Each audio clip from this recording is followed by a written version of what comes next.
Hello, Durud and Shalom and Ola. I'm going to add this when Monkey is here. Hello, Durud and Shalom and Ola. Okay. Okay. Hola, hola. Ola. Hello, Durit, Shalom, and hola. Yeah. Are you feeling good today, Monkey? What are you when it comes to what's happening in the news? Are you optimistic? Are you disappointed? Are you somewhere in between? How are we feeling? I'm cautiously optimistic. Cautious. Why? The things that are happening are good, but the rhetoric is ambiguous, so it's hard to be sure about what's going to happen next. Mhm. I'm happy with Rubio. Like everything out of Rubio's mouth makes me happy. I just saw like a half-hour interview with him. It was fantastic. I love that guy. Hmm. Trump is speaking more aggressively than ever before, and the red lines do seem to be more specific. Does that mean anything to you or nothing? We just have to see what happens. Well, I haven't seen this, right? There's like me, I may have not have seen his most recent statements, but there's red lines I never liked. Like I never liked nuclear as a red line. No, like for example, what about yesterday's red lines where President Trump posted on Truth Social, if the Islamic Republic hits for every ship that they hit, they're going to hit a power plant or a barrage, including in Tehran. What do you think about that? That's the optimistic, like in that sentence, optimistic, but it was based on that. That's yes. I love that. More of that. We need more of that. Everybody says it. Okay, let's get everybody on the same page just by just two short videos so we all know what's happening, and then we get into more details. In the Middle East, the U.S. launching a 12th night of crushing strikes on Iran after Trump's latest threat, vowing to destroy a bridge or power plant if Tehran strikes any ships in the Strait of Hormuz. And Secretary of State Marco Rubio says it's only going to get worse if Iran keeps going back on their word. Iran is begging us, okay, both directly and indirectly. Let's do a deal. Let's talk. Iran is begging every day.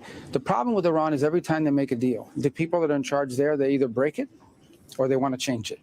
So it looks like they're not ready to make a deal. So they're going to continue to pay a price. And every night the price gets higher and higher and higher. And that's what's happening now. Chief Foreign Correspondent Trey Yanks live in Tel Aviv with the very latest. Trey. Yeah, hey guys, good morning. U.S. forces struck Iran for a 12th straight night. CENTCOM says these strikes were once again focused on degrading Iran's ability to threaten vessels in the Strait of Hormuz. CENTCOM said in a statement more than 50,000 U.S. service members are operating across the Middle East and remain highly vigilant, focused, lethal, and ready. This follows a new warning from President Trump on Wednesday when he posted to Truth Social saying, from this point forward, anytime the Islamic Republic of Iran shoots at a ship in the Strait of Hormuz, whether it be by missile, rocket, drone, or any other device or weapon, the United States will bomb and destroy one bridge or power plant, including those located next to or in the capital city of Tehran. While no vessels were attacked in the strait overnight, a Saudi-owned oil tanker was targeted in the Red Sea by Houthi forces in Yemen. President Trump spoke yesterday from Georgia about the ongoing conflict. This is big. They finally did something. Look at this here one more time. This is huge development. Oil tanker was targeted in the Red Sea by Houthi forces in Yemen. President Trump spoke. So this is major escalation. So the Houthis actually are doing things. This means that insurance canceled. This means that commercial ships are without insurance now, and they're not going to go through Bab el-Mandeb because of this one attack. I don't know what it's going to do to Brent. Let me see. Where are we at now? This is probably why we went so high, right? I don't know why I'm not seeing. This is. I heard we got up to all the way to 95, but why is it showing less for me? I don't understand. What am I looking at? Okay. I'll have to see why my sources are not updated, because everybody in the news were saying 95. I think they're talking not about Brent. Maybe they're talking about the Western Texas thing. Maybe that's the one. But let me see. Yesterday from Georgia about the ongoing conflict and the possibility of negotiations.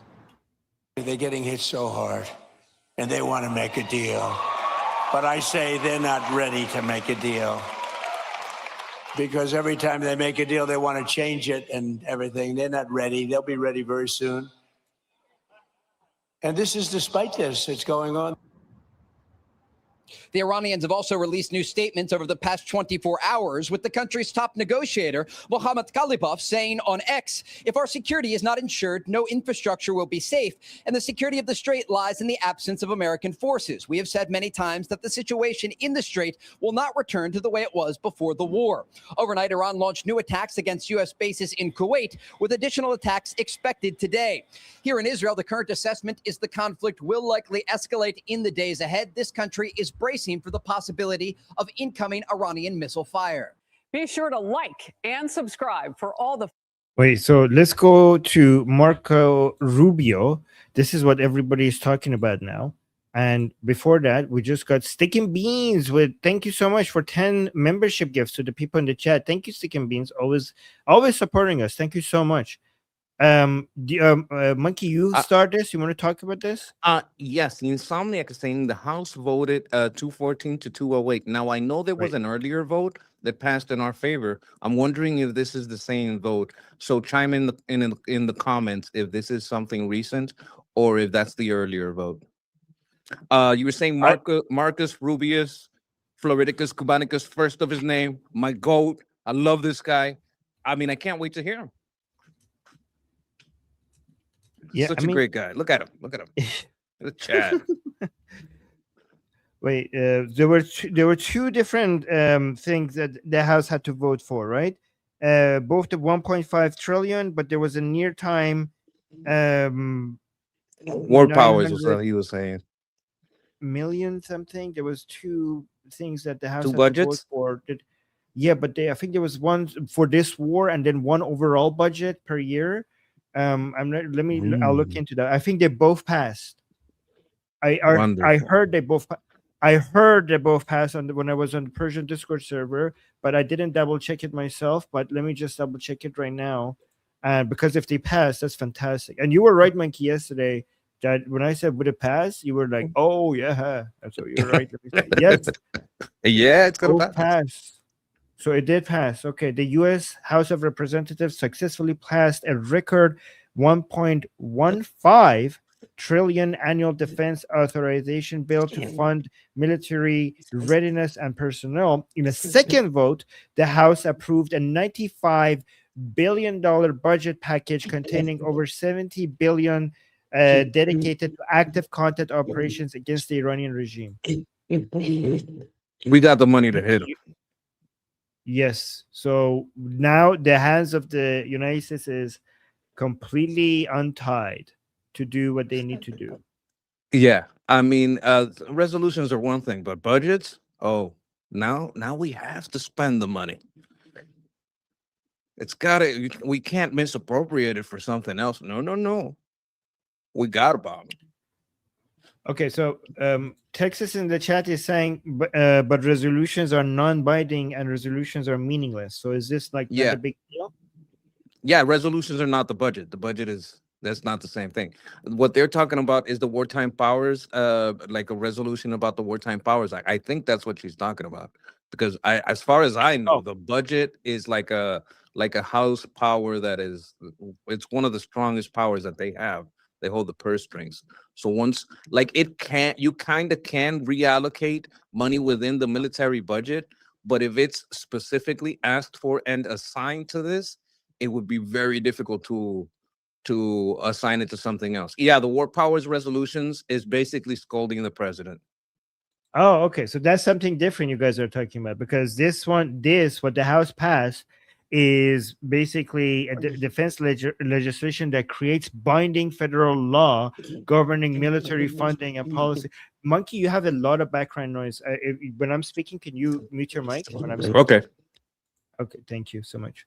So unlike a non-binding resolution, what the House just passed, so you guys were talking about the War Powers Act, but what the House passed, just to be clear, this is actually binding military funding and policy once it's enacted. This legislative vote directly authorizes over 1.15 trillion in binding military expenditures, including critical operational funding directed against the Iranian regime in the Persian Gulf. So, yep, guys, your military is now fully funded to go back to boom booms. Yeah, Yeah, Fantastic. Texas was telling us budgets is where the real talking is. Which was this that just got passed, right? Exactly. That's not a scolding. You're not telling, hey, we think this. Budgets are like, that's where the real power is in the Congress. The power of purse, is that what it's called? The power of the purse. Yes. So when they all this, when the vote comes in and we decided this is where it's going, you can't just roll that back. That's assigned for the year, and then whatever you want to argue about, it's got to be for next year. Okay, cool. Let's wait. Let's see Marco Rubio, because a lot of people are complimenting Marco Rubio on what he was. He was in the Philippines, which is really good, because they're creating unity in East Asia against China, against the CCP. So that's pretty good that that's happening. But he obviously a lot of the conversation there was about Iran. So let's listen to this. Iran is begging us. Okay, both direct. Yep. One thing I wanted to notice is that he's become there's been an effort to start calling the Indo-Pacific to kind of like tie all these places together as an area that we're all united. Like we're talking Philippines, Thailand, I think, well, I'm not sure about Thailand, but Philippines, Australia, Japan, Taiwan, Vietnam. Like all these people are kind of coming together and working together, which I think is fantastic. And you know, Marco Rubio is over there making sure that happens. Yeah. So I'll just add something, but then after that, let's really focus on Iran, this Iran situation. You're completely right. And the whole Indo-Pacific terminology was started by the former assassinated Prime Minister of Japan. He wanted to connect everything that was happening in that neighborhood as strategically tied to the Indian Ocean and everything, to make that entire thing and strategically globally important. And now it's successful. Americans picked it up from the Japanese, and now that's what's happening. Anyways, let's go back to Iran. Yes. Iran is begging us, okay, both directly and indirectly. Let's do a deal. Let's talk. Iran is begging every day. The problem with Iran is every time they make a deal, the people that are in charge there, they either break it or they want to change it. So it looks like they're not ready to make a deal. So they're going to continue to pay a price. And every night the price gets higher and higher and higher. And that's what's happening now.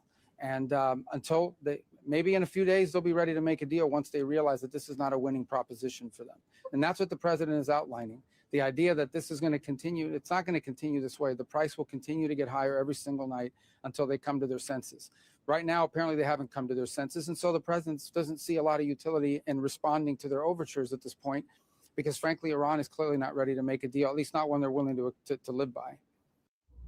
Yeah, you know, I specifically predicted this. This was obvious that this is going to happen if anybody understands the nature of the Islamic Republic and the divisions that are among them, and the people who are making the deal when they go home. If you understand the internal political dynamics of the Islamic Republic, as I know Marco Rubio surely knows as well, and he probably predicted that this would happen as well, is that once they get home after they made a deal, they have to deal with all of the internal pressure that they have to somehow satisfy and guarantee that they didn't give up too much. And then they promise the world to the Americans, and once they go home, their hands are completely tied because of all of the not just the ideological pressure camp people, the Paidari camp, because that's just the front face of it. The actual reason why there's resistance against this is not purely ideological, it's economical, right? Because there are many elements of the IRGC that make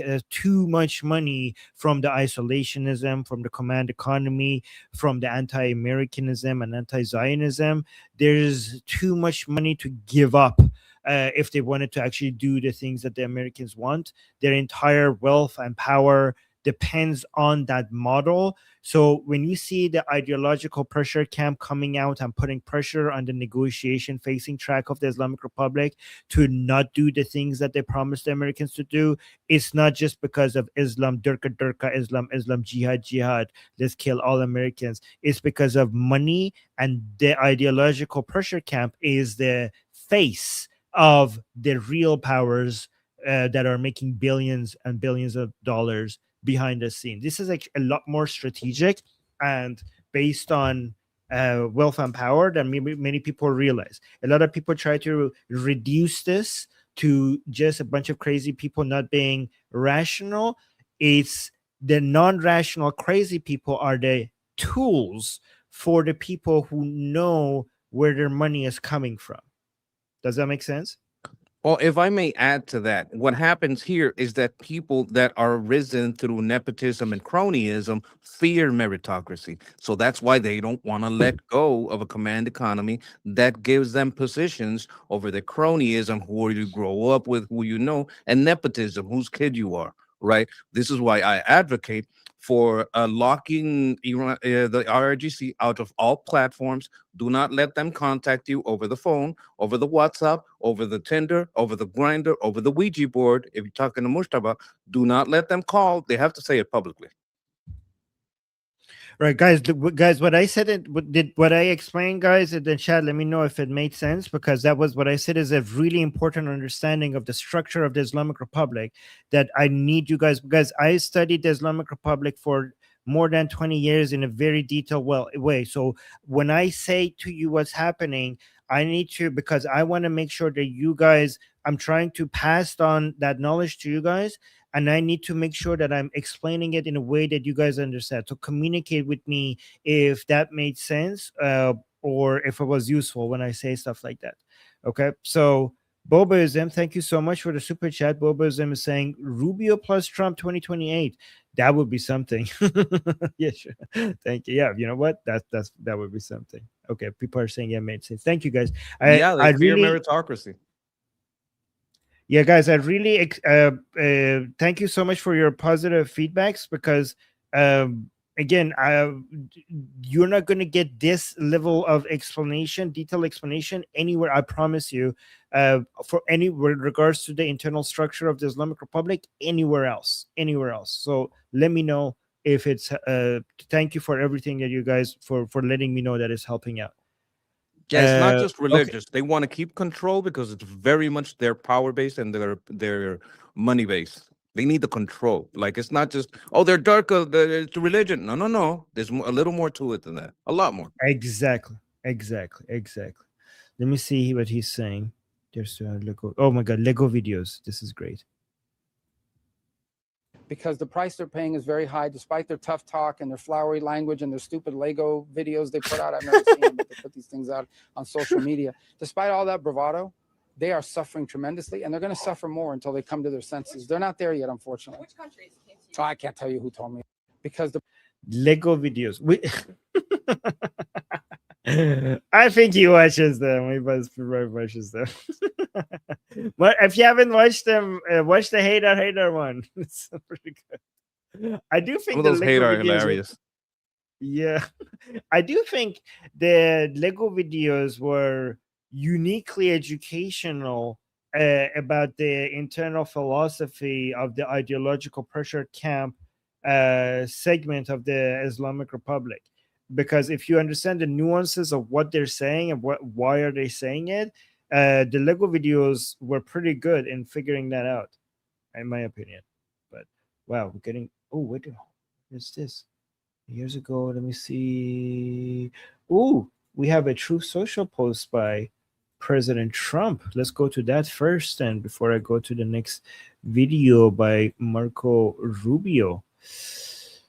Okay. Monkey, do you want to only tell me you want to read it if you feel like it? I got my throat ready. I'm willing to go. Okay, Willing go to ahead. go. A year ago, the United States of America attacked very powerfully the Houthis for their interference with commerce and trade by shooting at ships. Since that time, and during our conflict with Iran, they have acted very responsibly. Unfortunately, now they are starting up again, shooting at 2 Saudi Arabian ships last night. Please let this truth serve to represent that if they do it again, the U.S. will hold Iran responsible, in that the Houthis are the surrogate and or proxy of Iran. And major military punishment will be inflicted upon Iran and, of course, the Houthis themselves. Who am I? Who I am very disappointed with. Okay, who I am very disappointed. Sometimes his syntax kind of like, you're like, where is he going? Who I am very disappointed with, in that they have, until now, acted very professionally and smart. Thank you for your attention to this matter, President Trump. Sometimes he puts in like, so you're kind of giving them a compliment for what when they weren't sticking their nose in, but you're mixing it in with telling them, back the fuck off, and it kind of throws me off. You've been very responsible, but fuck off. You've been very responsible, but I'm gonna beat the shit out of you. Like he's mixing it up in there. Okay, but it's good to know that you like Americans also struggle with this sometimes, because sometimes when I struggle with it, I think like it's just me. But okay, but that's good that I know. No. Everyone in the chat will tell you. Sometimes reading him is different. Hearing him, when you hear him, you okay, I get what he's saying. But reading him is not as easy. Yeah. But yeah, okay.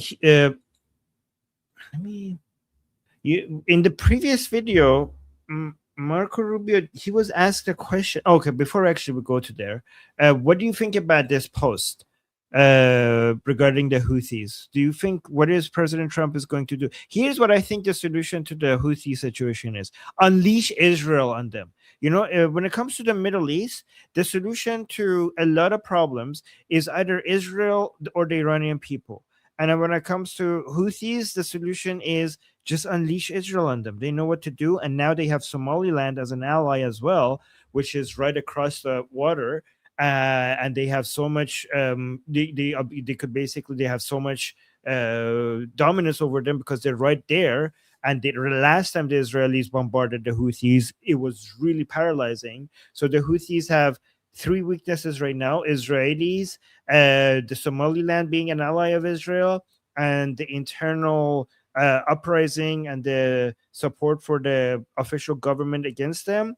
It is possible that if you just unleash all of that on them, you could just get rid of the Houthis once and for all. So, and this would not even require a single cent for being spent on this by the American military. Just let Israel do its thing, and I think you get the Houthi problem solved. Well, this is my theory. My theory is what we're saving Israel for is final targeting data and where they are exactly in Iran. I think when they get let loose, it's going to be in Iran, and it's going to be to take out the IRGC heads, like all of them. When they're going to say, well, hey, all heads got to roll, that's where Israel is going to come in. I think it's basically, it's an ace in the pocket of freedom. Like freedom has an ace in its pocket, and that ace is Israel. We're not going to take that out until it's absolutely necessary, right? That's freedom's ace in the pocket. That's Israel.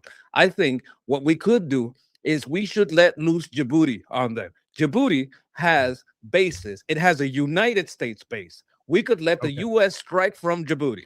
We could have France. France has a base there. This is serious talk. You can't just make fun of the analysis. All right. Before we go to a whole talk about Djibouti, let's maybe respond to some chat.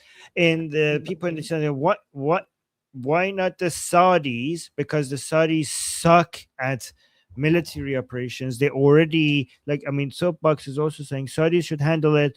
They're the ones being solely targeting.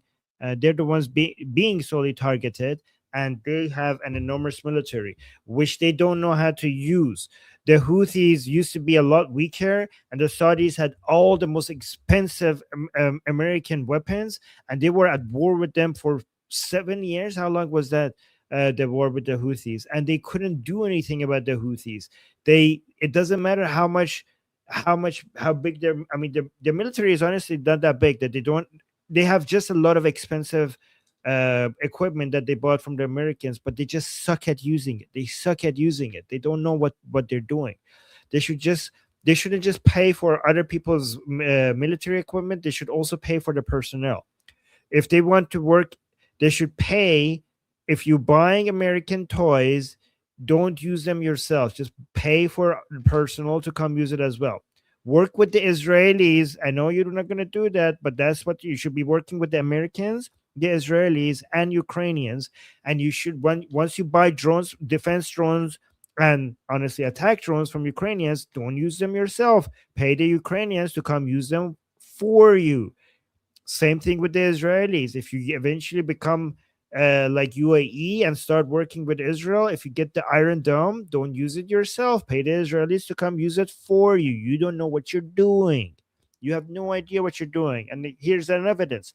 The evidence is the Jordanians were using the the American defense system in Jordan. Sorry, the Jordanians were using the American defense system in Jordan, and they didn't know how to use it, and that's why we had these soldiers, Private Isabella Gonzalez, which I have a video of her. She died because the Jordanians didn't know how to use their American defense system. So watch this. This is her, Isabella.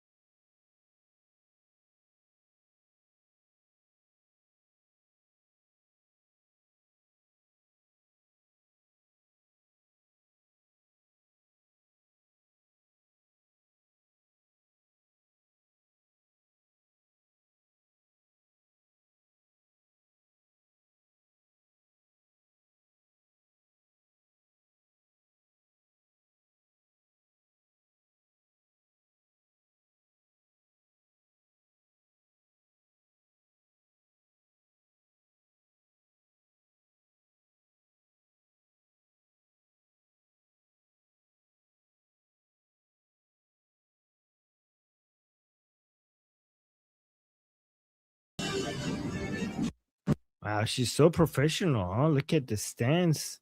So professional. The way that she walks. That's pretty cool. I get flashbacks when I was a soldier. Oh. Well, thank you for your service, Monkey. I mean, it's just something we all go through, and like soldiers are gonna feel this especially. But I think it's something that what you touched on is very important. The professionalism, the meritocracy built into the system. When we have things like nepotism and cronyism in the system, it is a problem with the IRGC. For us, it's a good problem because it makes them bad. But when we have allies like the Saudis and in Jordan, where we have a top-heavy military that's favoring that nepotism and cronyism, that becomes a problem because maybe the people that are supposed to be qualified to use the equipment aren't really qualified, and you can train them all you want, but if they don't have that base understanding, that base drive, that base ability to like understand these things and memorize them, well, you're training a sergeant, but that person never deserved to be a sergeant. So I have you ranked at the level that can operate this, right? I have you qualified, but the qualifications that you got weren't gotten by merit. They were gotten by cronyism. They were gotten by nepotism. So when I put you in charge of this equipment, you can't handle it. You can't react at the right time. You're not understanding the signals or not paying attention to the right signals, or you're so used to just slacking off that you don't have your full attention on this matter. And that leads to death. Right. Now, I want to speak on something before we move on, because I think that you guys thought I was kidding, and I am not kidding at all. All right. It's one thing to make a slight joke of it, but if we're talking professionally about forces in the area, we have to take into account what's there.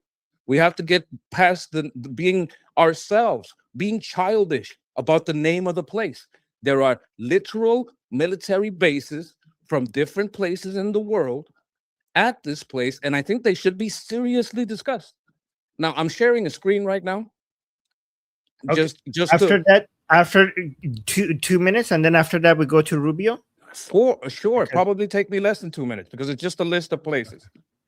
All right. We're talking because about. I have for today's show. I have a list of things I want to go through, so I would appreciate it if you work with. I understand, but we're taking time then. I have a list. This is a short list of all the bases in Djibouti. Have your little laugh. But this is serious and lives are at stake.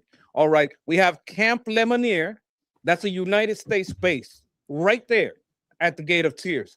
Chabelle Military Airport. That's a military airport from the United States right there at the Gate of Tears. From France, we have Base Ariane right there at the Gate of Tears. Heron Naval Base right there. That's France. China has a base there. We're not counting on them. We just know they're watching from there. Japan, the Self-Defense Force has a base right. I'm not even going to say the name because all of you start trying to ignore what I'm saying. But they opened it in 2011. Italy has a base there. Base Italiana de Support. That's, military support base right there. I think there are forces there. And I think it's going to get really ugly for them if they start acting up. I think holding Israel as an ace in freedom's pocket for the last phase of Iran is important. And I think the Houthis, they're going to get it. They're going to get it real bad. I'm going to take this off the screen. All right. So from now on, let's go based on the things I have. Okay. And let's just focus on topic from now on. Okay. After from now on. Okay. Let me see. I think I had this one. Oh, Monkey, mute your mic. Okay. Always don't forget to mute your mic. There was something about this video that that I missed because somebody asked him a question. Hold on. Because the price they're paying is very high, despite their tough talk and their flowery language and their stupid Lego videos they put out. I've never seen them, but they put these things out on social media. Despite all that bravado, they are suffering tremendously, and they're going to suffer more until they come to their senses. They're not there yet, unfortunately. Which countries came to you? Oh, I can't tell you. Wait, what? Which country? They are suffering tremendously, and they're going to suffer more until they come to their senses. They're not there yet, unfortunately. Which countries came to you? Oh, I can't tell you who told me. I don't know what that question is. It seemed important. Wait, let me go. We got 2 super chats. Steak and Beans, thank you so much, Steak and Beans, with the super chat saying going on stuff all over Iran is futile. Just go on the Durkas homes, each and every one of them, low ranks primarily, easy to collect locations. I do think that if you could get some of the lower ranks, it will cause a lot of defections. I wouldn't say taking out the other stuff is futile. I do think that there are ways that you could paralyze the Islamic Republic, basically stopping completely paralyzing the war machine, because the electricity and the bridges are required for the war machine to continue. So I wouldn't say that it's futile, but I do like your strategy. I do think what you're suggesting, even if it's because I don't know if you could go after all of them. I know you can't, obviously you can't do anything, but I don't know if it's the most efficient way is a combination of hitting the infrastructure that they're using, doing some of what you're saying so that you cause mass defections if you're doing that, if you go after some of their lower ranks, because then they see that they're not immune either. It's not just the leaders, it's us as well. So there's going to cause mass defection. A lot of them have not signed up for that level of risk. And then, but also the third one is the third one is arming the Iranian people. So the combination of these 3, I think, will finish the job. Arming the Iranian people, attacking some lower ranks to cause mass defections, and hitting some key infrastructure to paralyze the Islamic Republic. If you do all of these 3, that's the fastest and most efficient way to get to the regime change, for sure. And then we got another super chat. Thank you, Mark with a super chat saying, don't a lot of those Mid-Eastern monarchies have a problem with their people being more loyal to a local tribe than the national government and crown? Let me see. Let me read that again. Don't a lot of those Middle Eastern monarchies have a problem with their people being more loyal to a local tribe? Yes, 100%. In fact, most people, there are many people there that consider their monarchies to not be a representation of them. It's too Western, it's too modernizing, and often they consider their monarchies to be an extension of global Zionism. And also they hate their regimes for not doing enough for the so-called Palestinian cause. It's basically the opposite of Iran. In Iran, you have a regime that is anti-West, anti-Israel, completely invested in the so-called Palestinian cause. And the Iranian people hate that because the Iranian people want normal relationship with the world, with United States, with Israel, and they hate the Palestinian cause, and they want to be less jihadi and more modern. And in these many other countries, it's the opposite. The regimes are more pro-Western, more allies of United States, want to abandon the Palestinian cause, but they have a lot of people that want to do the opposite. So basically, it's the opposite. It's the mirror image of the Islamic Republic. The situation is basically the opposite of that. And then push-ups, we got a super chat with from push-up saying, who are the people IRGC would collapse? Who are the people IRGC would collapse without? Oh, that's a very good question. In my opinion, it's a negotiation facing track. It's not Vahidi, it's not Abdullahi, it's not Musavi, it's not the top figures within IRGC. They are decentralized and mosaic enough to be able to recover from the heads of IRGC dying. It's the people who do the negotiations, the people who provide the hope that maybe there's some hope for the Islamic Republic. Maybe we could get something out of them. Maybe they will finally moderate. Those are the people that have to go, right? The one that gives some false hope to maybe a small portion of the Iranian people, and to hope to the Western world that maybe the Islamic Republic can, we don't have to topple them. The ones who manage the ceasefire, manage the negotiations, those are the people that have to go. So that would make it very difficult for the Islamic Republic, the more difficult than anyone else. This is my highest priority on the list, is always the negotiation facing track. So your Ghalibaf, your Arakchi, your Pezeshkian, your Rouhani, Zarif, Khatami, Muhammad Khatami, not the other Khatami, Muhammad Khatami. These are the people that need. If you take out these people, they're pretty close to ending them. A great question on push-ups. Really good question. Okay, so let's go to this one. Look at this. This guy is saying, holy craps. Secretary Marco Rubio just mic dropped Iran's foreign minister. You know, I saw Arakchi, their foreign minister, say policy is an eye for an eye. The president's policy is head for an eye. Honestly, that's what it's going to be. Wow. Okay, let's look at this. Just want some clarification. Do you rule out striking civilian? I think I saw, guys, I saw Arachi, their foreign minister, who the other day say or something about their policies, an eye for an eye. The president's policy is a head for an eye.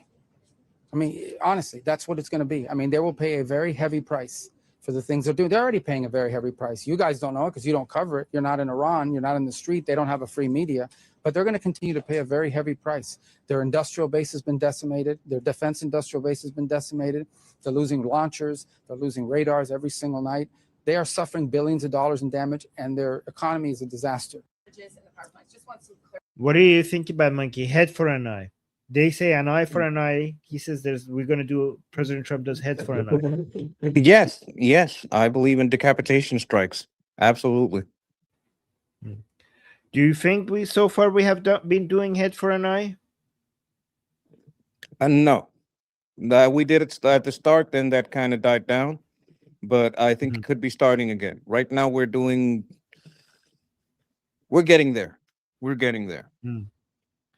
Well, at least are we doing eye for an eye at least? Like, at least are we doing that right now? We're doing eye for an eye. We're getting like 2 eyes and a nose, maybe a lip, sometimes 2 lips. It depends on the day. Like, we're definitely getting more than an eye for every eye. But, it's not a full decapitation yet. So what does the bingo chart look like? Have we seen any new movement there? Nope. The bingo chart has not been updated since long time. Well, I'm interpreting a head of a department, right? I understand that there are places that are very important, but for me, a head it would be like every time you strike, I'm going to take someone off your bingo board until everyone on that fucking bingo board wants to kill you, because every time you strike, I take a head off that bingo board. Yeah, you know, that's a very good point. We haven't had a major update on that chart. Like, let me actually bring it up. How long has it been there? We only had two versions of it. We had one. So, guys, these are all the officials of the Islamic Republic.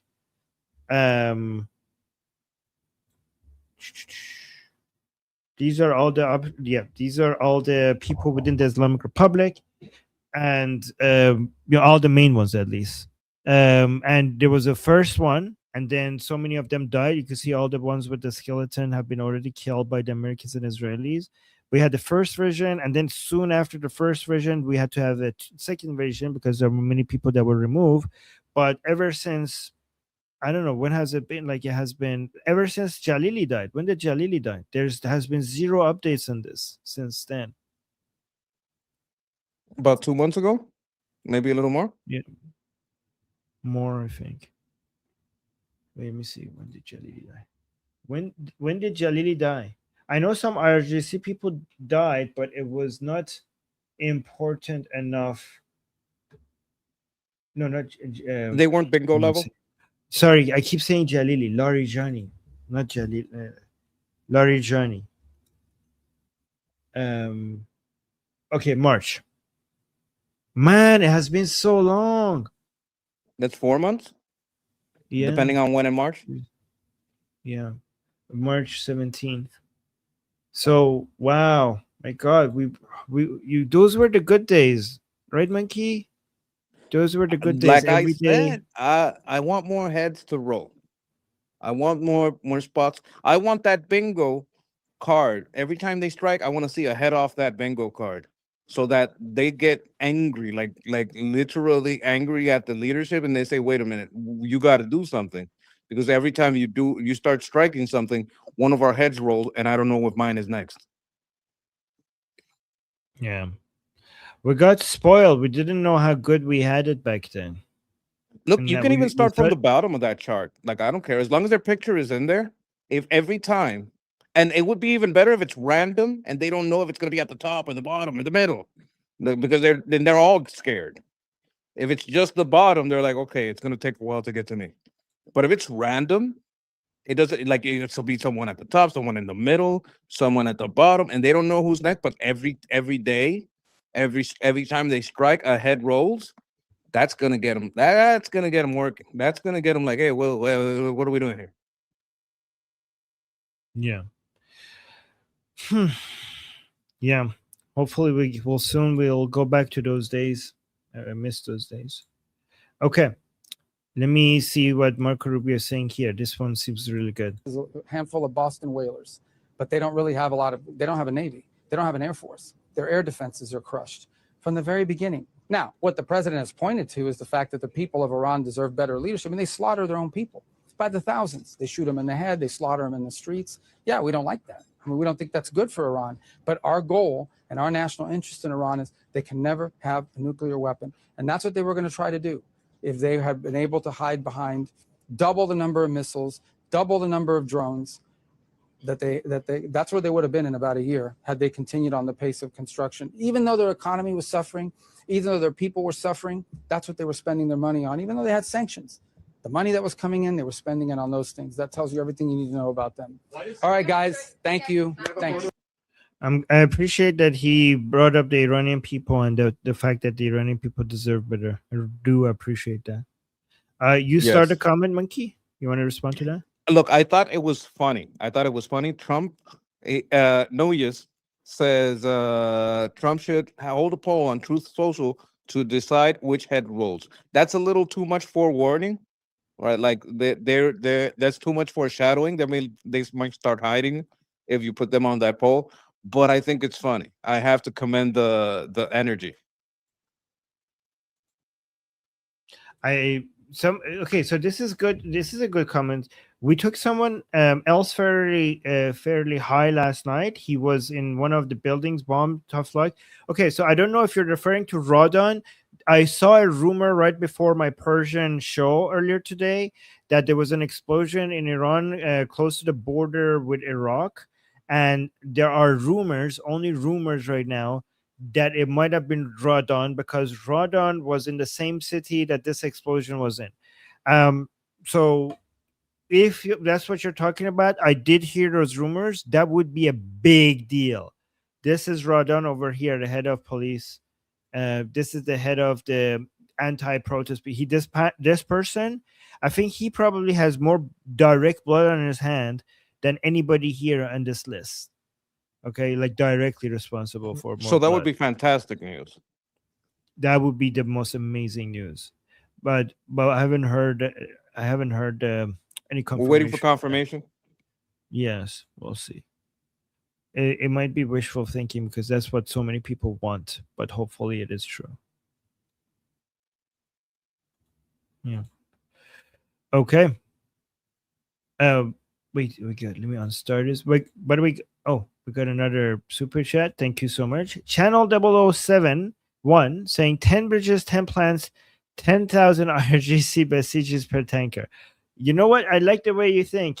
And I know, guys, a lot of people might think like, oh no, Armin power plants is the Iranian people suffer. I mean, I talk to the Iranian people all the time, and I'm not saying that the ones that I talk to is like a statistically significant number, but at least me and the ones that I talk to, we agree that if that's what it takes to get rid of the Islamic Republics, it's worth it.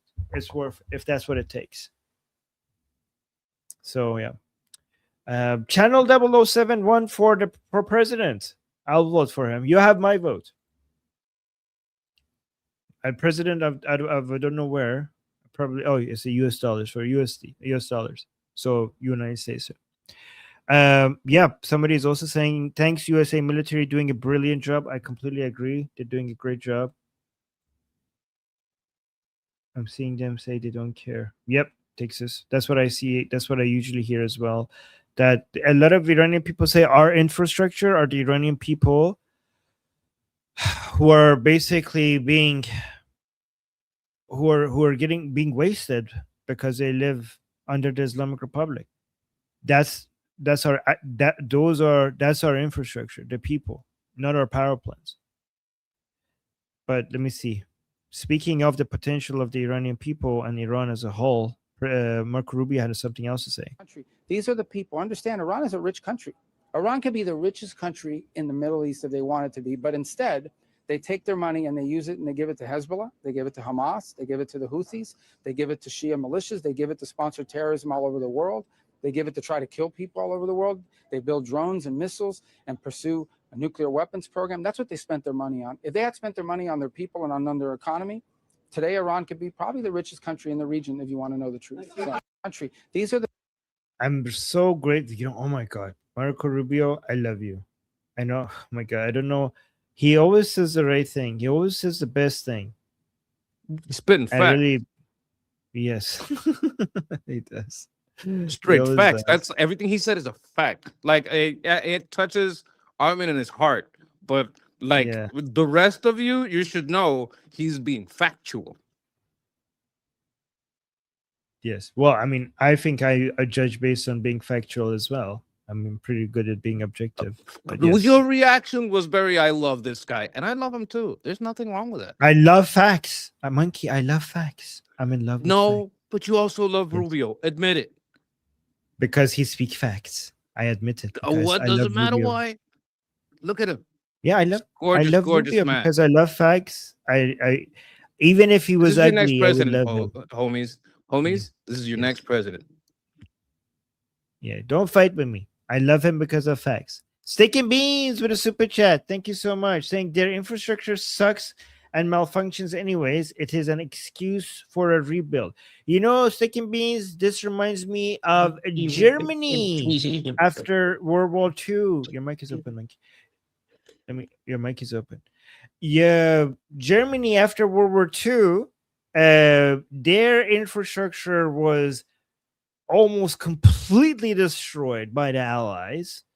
They had close to zero left. Like it wasn't like a power plant here, a power plant there, a factory here. What I read is that around 70% of all their infrastructure was destroyed. That is devastating.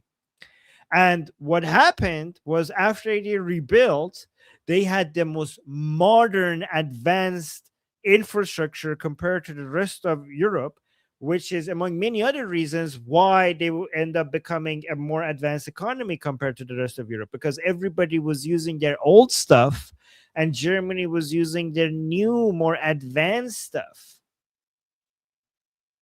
That's when Only seven- German cars, like Yes. when Germans cars became like a worldwide standard for, wow, this is high quality, great engineering.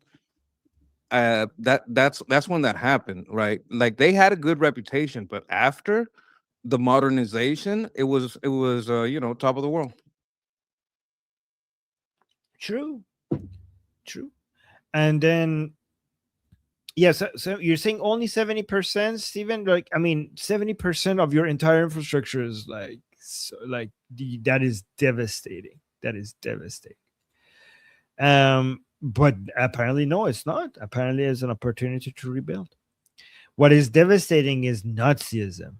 What is devastating is not your power plants and your factories being blown up. What is devastating is a command economy. So if you have to lose a couple of factories and power plants to get off Nazism, to get rid of Islamism, then so be it. Channel 0071 with a super chat saying, I was in Israel October 5th to 8th, 2023. Wow. October 7th. Oh my God. In Philippines, June 2017, Mindanao incident. Oh, in the south, the terrorist attack in the south. In Israel, May 19th, they shot rockets into Ashdod apartments after ceasefire. Oh my God. Can you go to Tehran right now? Like, I don't know if that's gonna what's happening. I don't know. Wow, that's crazy. You have seen a lot. What an experience. Can you write a book or something? Like, you should write a book about your personal experiences. That is crazy. It seems like Islamic terrorism. Yeah, maybe not. Maybe don't go to Tehran, because it seems like you attract the wrong type of terrorism, violence. Yeah, I don't know. It seems like are you on a list by Retire and write a Muslim? memoir. Yes. Are you on a list by We Muslim want you to terrorists or stay something? safe. Yes. That's pretty crazy. Write a book. Write a book. Okay, and Nima for the super chat saying Wahid online confirming Qasem Island has been hit. Oh my God. We have boom booms right now. Usually we get boom booms. CENTCOM usually schedules that for Ali's show. We got some breaking news. We're gonna verify, folks. Just hold on for a second. By the way, the way you wrote it is wrong. I mean, Geshmal. Oh no, you wrote it right. Geshmal. I was like, what is that? Sorry, guys, I'm tired. I've been working so hard. Geshmal, the biggest island, the whale-looking island in southern Iran. Sorry, guys, I don't know what's wrong with it. I read that wrong. I said, the reason I read it, I said somebody named Qasim was assassinated, but you're talking about Geshmal. I was like, who on the boom boom sheet was just assassinated? Single blast wave felt in Qesh, Hormuzgan province, Iran. Just happening right now, confirmed by Shin. I like Shin because Vahid Online is just mostly on Telegram, and it doesn't have a good way to share it. Shin is better because it's. Can I ask you something about this? Yes. Is this closer to the west, southwest Iran or southeast Iran? Like, is it closer to the strait? Straight, right dead center of, like, close to the strait. Okay. Yes, it's the biggest island. Is the one that looks like a whale. It's the main source of operations for basically putting a blockade on Qesh. So Qesh is like center to the right. No, so Hormuz, the Strait of Hormuz is center to the right. Qesh is center to the left, and it's Qesh Island. Let me see. Wow, I can't type today. Qesh Island. Let me find you a map.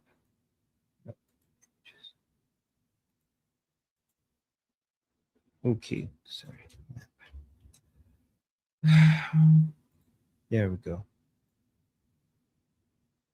Not like that. That's not good. Oh, there we go. Why is this all in French? Okay, here. Nope, not that one. Sorry. None of this is good. Jesus Christ. Oh. There we go. Finally found a good map. Copy image address. Here. Okay, found a good map.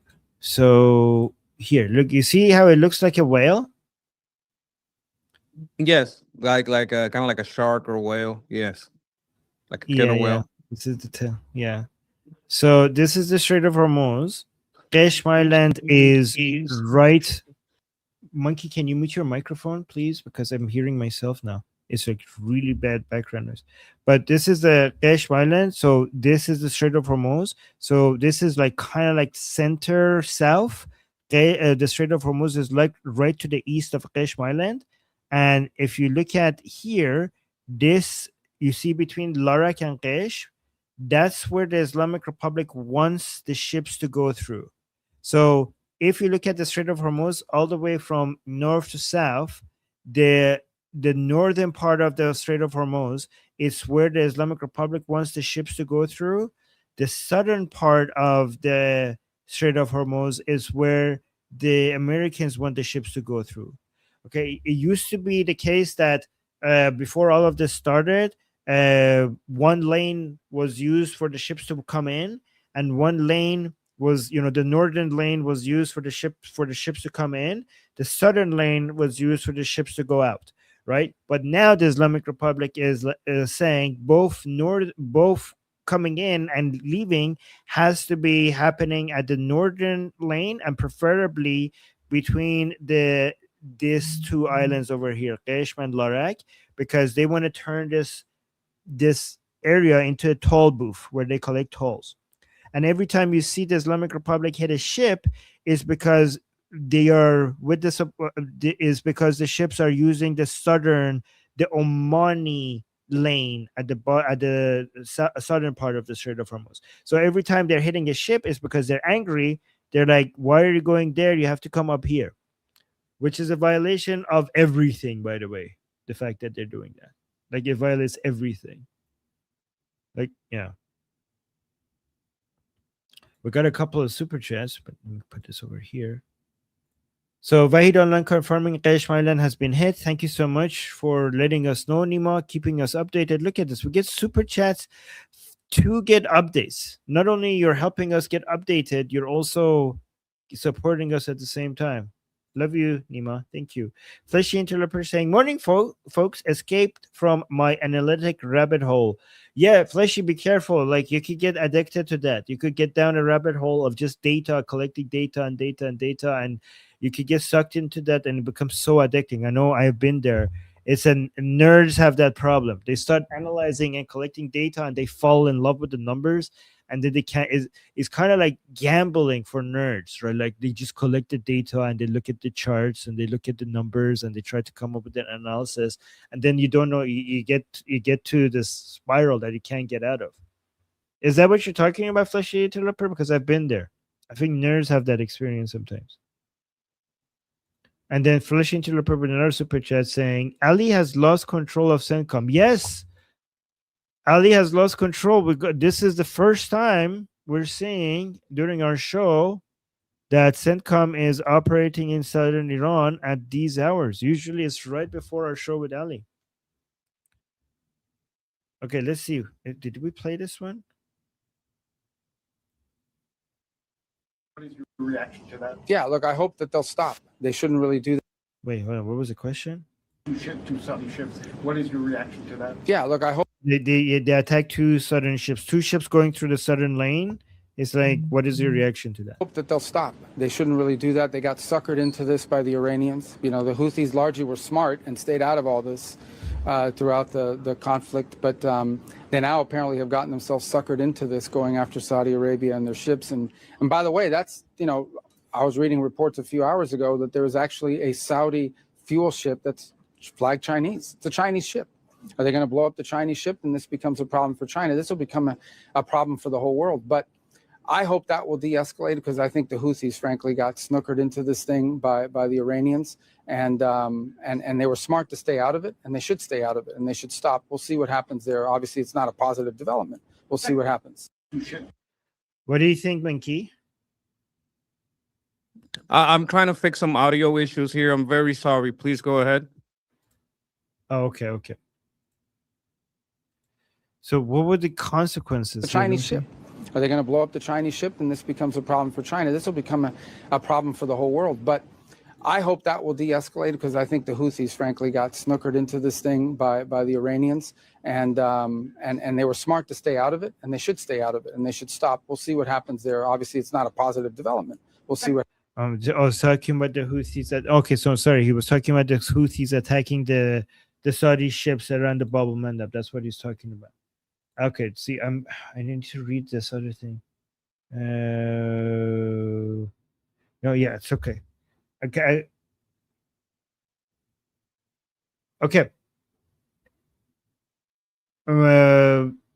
Monkey, it's okay if you have audio issues. It's okay. We'll go through it. I think I hope you open your mic, and I think that it was working better now. So he's basically warning the Houthis. Let me actually read the subtitles here.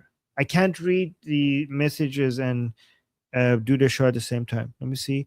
So I hope the Houthis stop. They shouldn't really do that. They got stuck. They got suckered into this by the Iranians. See, guys, this is a confirmation of what I was saying. I thought the Houthis don't want to get involved in this war because there's not that much in it for them. And now Marco Rubio is confirming that I was right about this, because they are the difference between the Houthis, guys. Always remember this. There's a difference between the Houthis right now and the other proxies of the terrorist proxies of the Islamic Republic is that they have so much more to lose compared to the other proxies. The reason why they have so much more to lose is because they are a government. They're not the official government, but they are technically the actual government in Yemen, the most technical one, right? So they have so much to lose. If you look at the other proxies, Shabi is not the government. Hezbollah is not. I mean, it has influence in the government, but it's not the government. Neither is Fatimiyun, Zainabiyun. Hamas is no longer the government. I mean, technically, it never was. It's only the Houthis are the government. And every time they do something for the Islamic Republic, they get bombarded heavily for it. So this is going to. So if you're the Houthis, if you're supposed to come and close Bab el-Mandab, what are you going to get out of it? Like, is the Islamic Republic able to support you like they used to support you before? Are they going to be able to do that or no? Because right now they're attacking ships again and closing Bab el-Mandab. Marco Rubio is wondering, you got suckered into it. Like, what did they give you? Did they threaten you? Were the Houthis threatened by the Islamic Republic? Or did they get like a major reward? Like, what did they give them? They were at the funeral in Tehran for Ali Khamenei's funeral. What did the Islamic Republic give the Houthis to convince them to close Bab el-Mandab? Because this doesn't seem like a good deal, and whatever it is. And that's why Marco Rubio is saying they got suckered into it. So now they have to pay the consequences. Now they have to be shown that whatever deal you have with the Islamic Republic is not a good one for you. There is another possibility. Mm-hmm. They have to show that they have outside support. The only way to show they have outside support is to attack when their outside support needs them to. Like, this is a far stretch. This is like, I'm steel manning the hell out of this thing. But like, maybe they're not getting any support, but they also don't want to seem unsupported in their own region. And sometimes to not seem unsupported, you have to work for your teammate. You understand what I'm saying? It's like, no, I'm with Iran. They're with me. We're together. Look. I'm not unloyal. I'm not alone. Look, I attacked. You see, I got my buddies in Iran. They're going to back me. I'm going to back them. We are strong. But if you are alone and you got the Saudis on one side, the government on the other side, I think the government united with the people who are going to be on you from the south, you're very much surrounded and you're starting to have problems from the inside. So I'm still landing the hell out of this thing. So what I'm saying is I don't believe this, but there is also the possibility they're trying to show, hey, I got outside support. I'm going to support my outside help, and my outside help is going to support me. I don't believe this, but it's a possibility.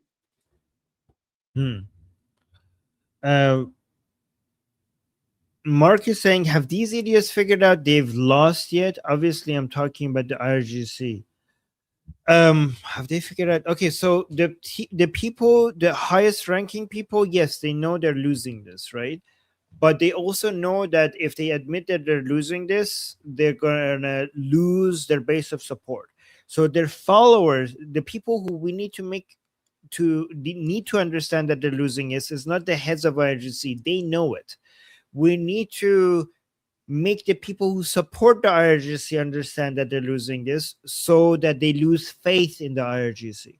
The IRGC needs to use propaganda to continue convincing their base of support that they're winning this, because they cannot survive if they lose their base of support. So we have to separate the supporters of IRGC versus the heads of IRGC. And the people that need to understand it, they have not yet understood it, but they're slowly, every day, they're realizing it more. The way to, and here's the genius of President Trump, the way to make them understand that they're losing this. Your question is a very important question, because if they do not understand that they're losing, then they would not lose. No matter how much of what they have you destroy, no matter how much economic pressure and military pressure you put on them, if they do not accept that they have been defeated, then technically they haven't been defeated. The heads of IRGC understand that they have been defeated, but they keep their legitimacy by convincing their base of support that they're winning this. And these people will, even if you blow up everything around them, these people are too brainwashed to accept that they have been defeated. And the reason why that's important for them to realize that is because this whole thing will come crumbling down after the ideologically, you defeat them ideologically by them submitting and accepting defeat. That's when this whole thing crumbles down. And this is why I think, and this is an unpopular opinion inside Iran, guys, whenever I'm speaking, I don't want to act like I'm like a representation of the Iranian people. If what I say, if my understanding is that this is what many people in Iran think, I will tell you. If I have an opinion that is an unpopular opinion, then I will be honest with you, and I will not try to present my opinion as the popular opinion inside Iran. And I will tell you, this is an opinion that I have that is, I think, is correct, but just because I'm Iranian, it doesn't mean that it reflects other Iranian people. This is an opinion that I have that is unpopular inside Iran. I think that President Trump managed to hurt the Islamic Republic with the ceasefire, with the negotiations, in a way that you could not have done it with military operations and with political pressure.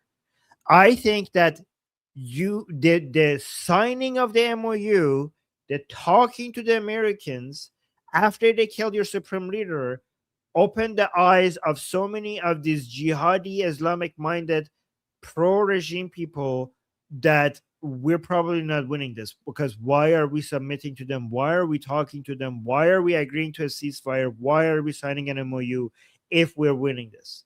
And President Trump somehow managed to take hope away from these people.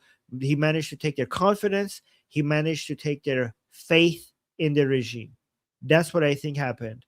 And sometimes people get angry, like, Armin, we need more boom booms. They're like, I agree, we need more boom booms. But this ceasefire worked really, like, this in between ceasefire actually worked in our favor. And then there was another question here by Zero Saki saying, how do the Houthis understand themselves in the terms of aligned with the Iran goals or heresy, but for goals of jihad, it's okay? So yes, what unites these Muslim groups is aligned interest more than theology. Okay, so aligned interest is Jew hatred, anti-Americanism, and anti-Zionism. that makes their interests aligned, and it's all of that, by the way, is also mostly for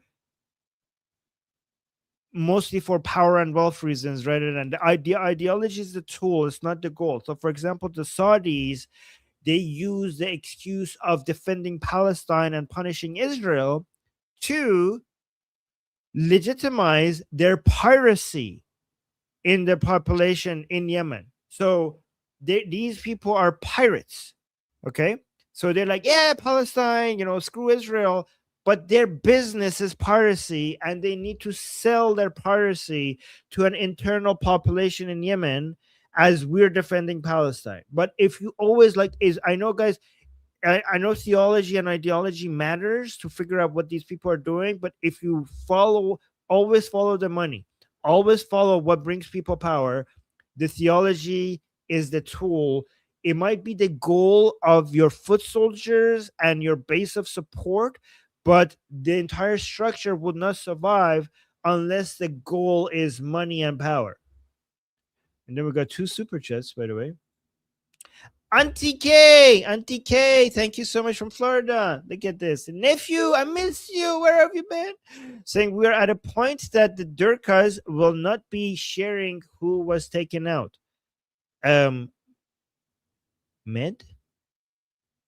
I don't know what that is. Tip, what level did X event raise their blood pressure? You need a BP chart. How did they get after these strikes? Very mad, big one. Okay, Monkey, can you help out? Let me actually. Nephew, we are at a point that the Durkas will not be sharing who was taken out. Also, you think they're going to hide who was taken out? Tip, what level did X event rise to the bloody pressure? You need a BP chart. This is medical stuff. What level did an event raise their blood pressure? Like, you got to look at the chart, see who has high blood pressure, and then see what event rose their blood pressure, right? How mad did they get? Is their blood pressure boiling over? Are they having heart attacks over there? Mad big one, like very mad big one. Like, this is what I'm getting. Like, you got to monitor the chart for their health level to know who died, because they're not going to tell you. This is what I'm gathering.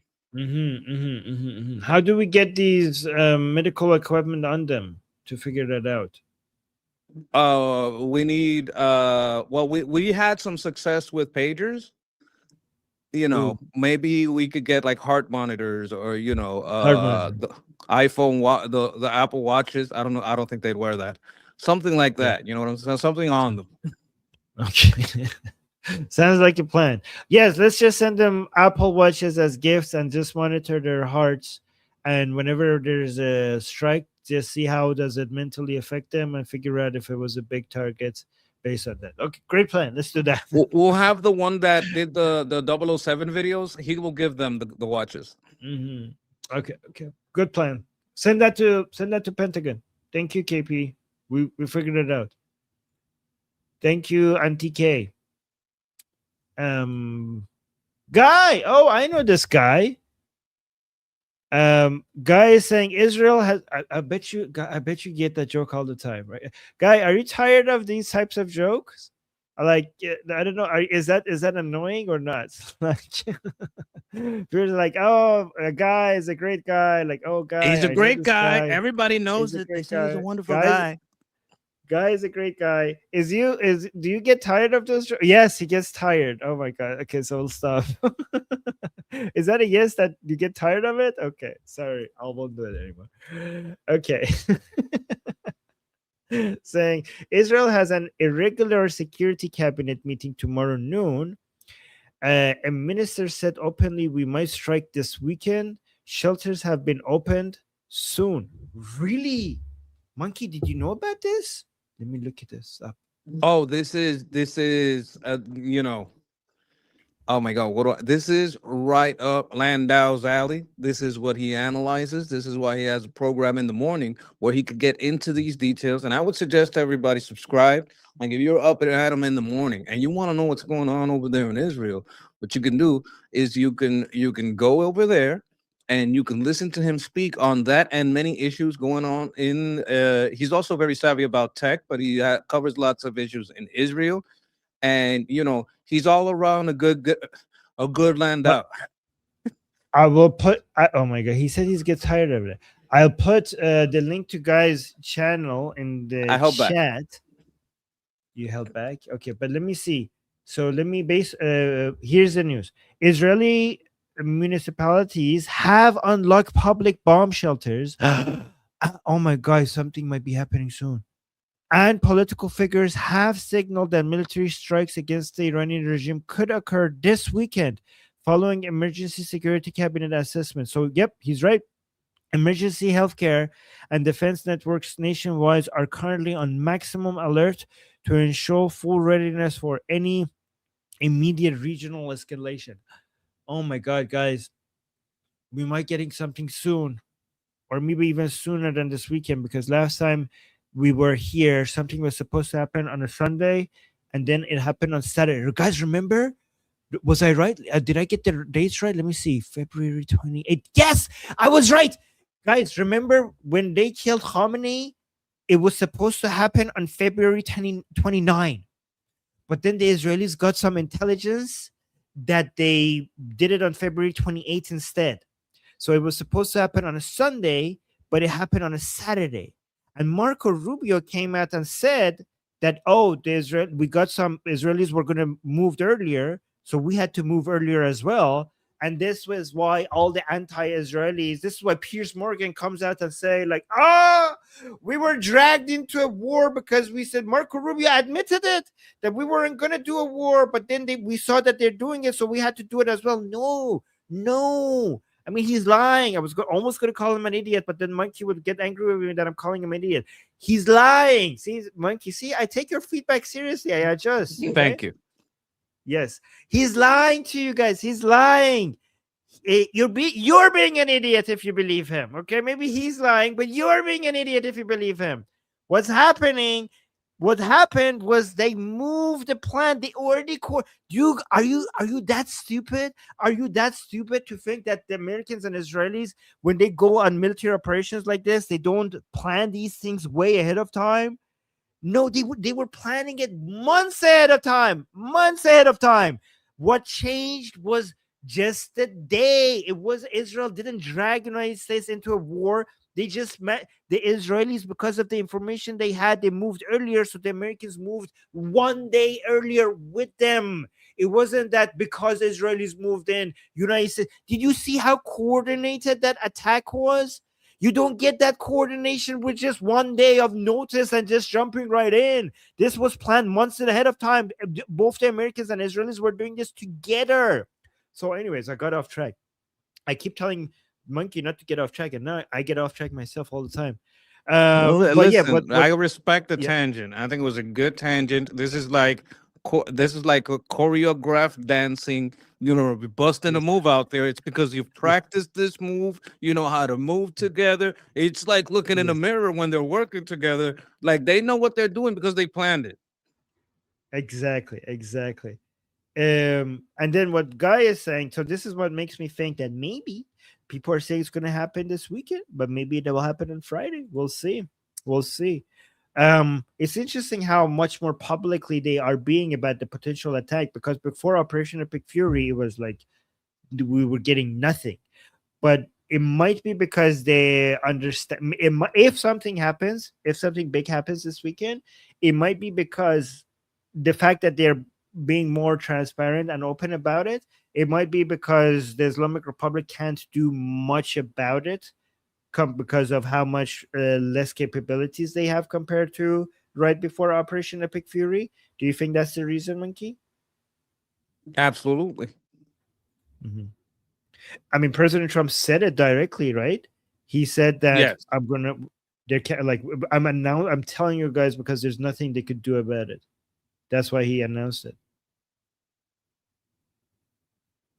Oh, look at this.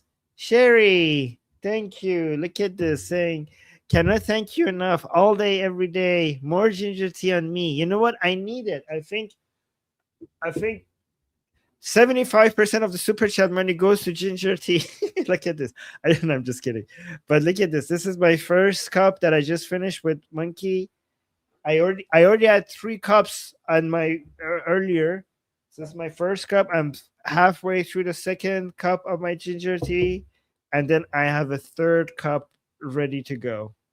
So there's. I want to get one of Thank those you. desk warmers that you put it on and the cup stays warm. It keeps the tea hot. Oh, I saw someone of that, but it wasn't this big. It needs to be this big. I have to the same find one that problem. is- It's got to be a big one. You know what? You're right. I'm gonna look into that. I'm gonna invest in that. Great suggestion, Minky. Thank you. And oh my God, super chats are coming in. Thank you, Sherry. And then Stick and Beans with a super chat saying, if anything said publicly, no Israeli attacks go on. So what do you think, Monkey? Stick and Beans is saying there's not going to be an attack because they're talking about it publicly. Well, there's this fog of war in this, right? So you have to understand that sometimes, they say one thing, but they do another. And, you have to kind of understand the culture over there in Israel, the culture over there over here in the U.S. I think Guy is going to say something about this. What do we consider the weekend, right? Like, it's a little different. Okay, interesting. Okay, yeah, you know what? In Iran also the weekend is Friday. So let me actually go to that super chat then.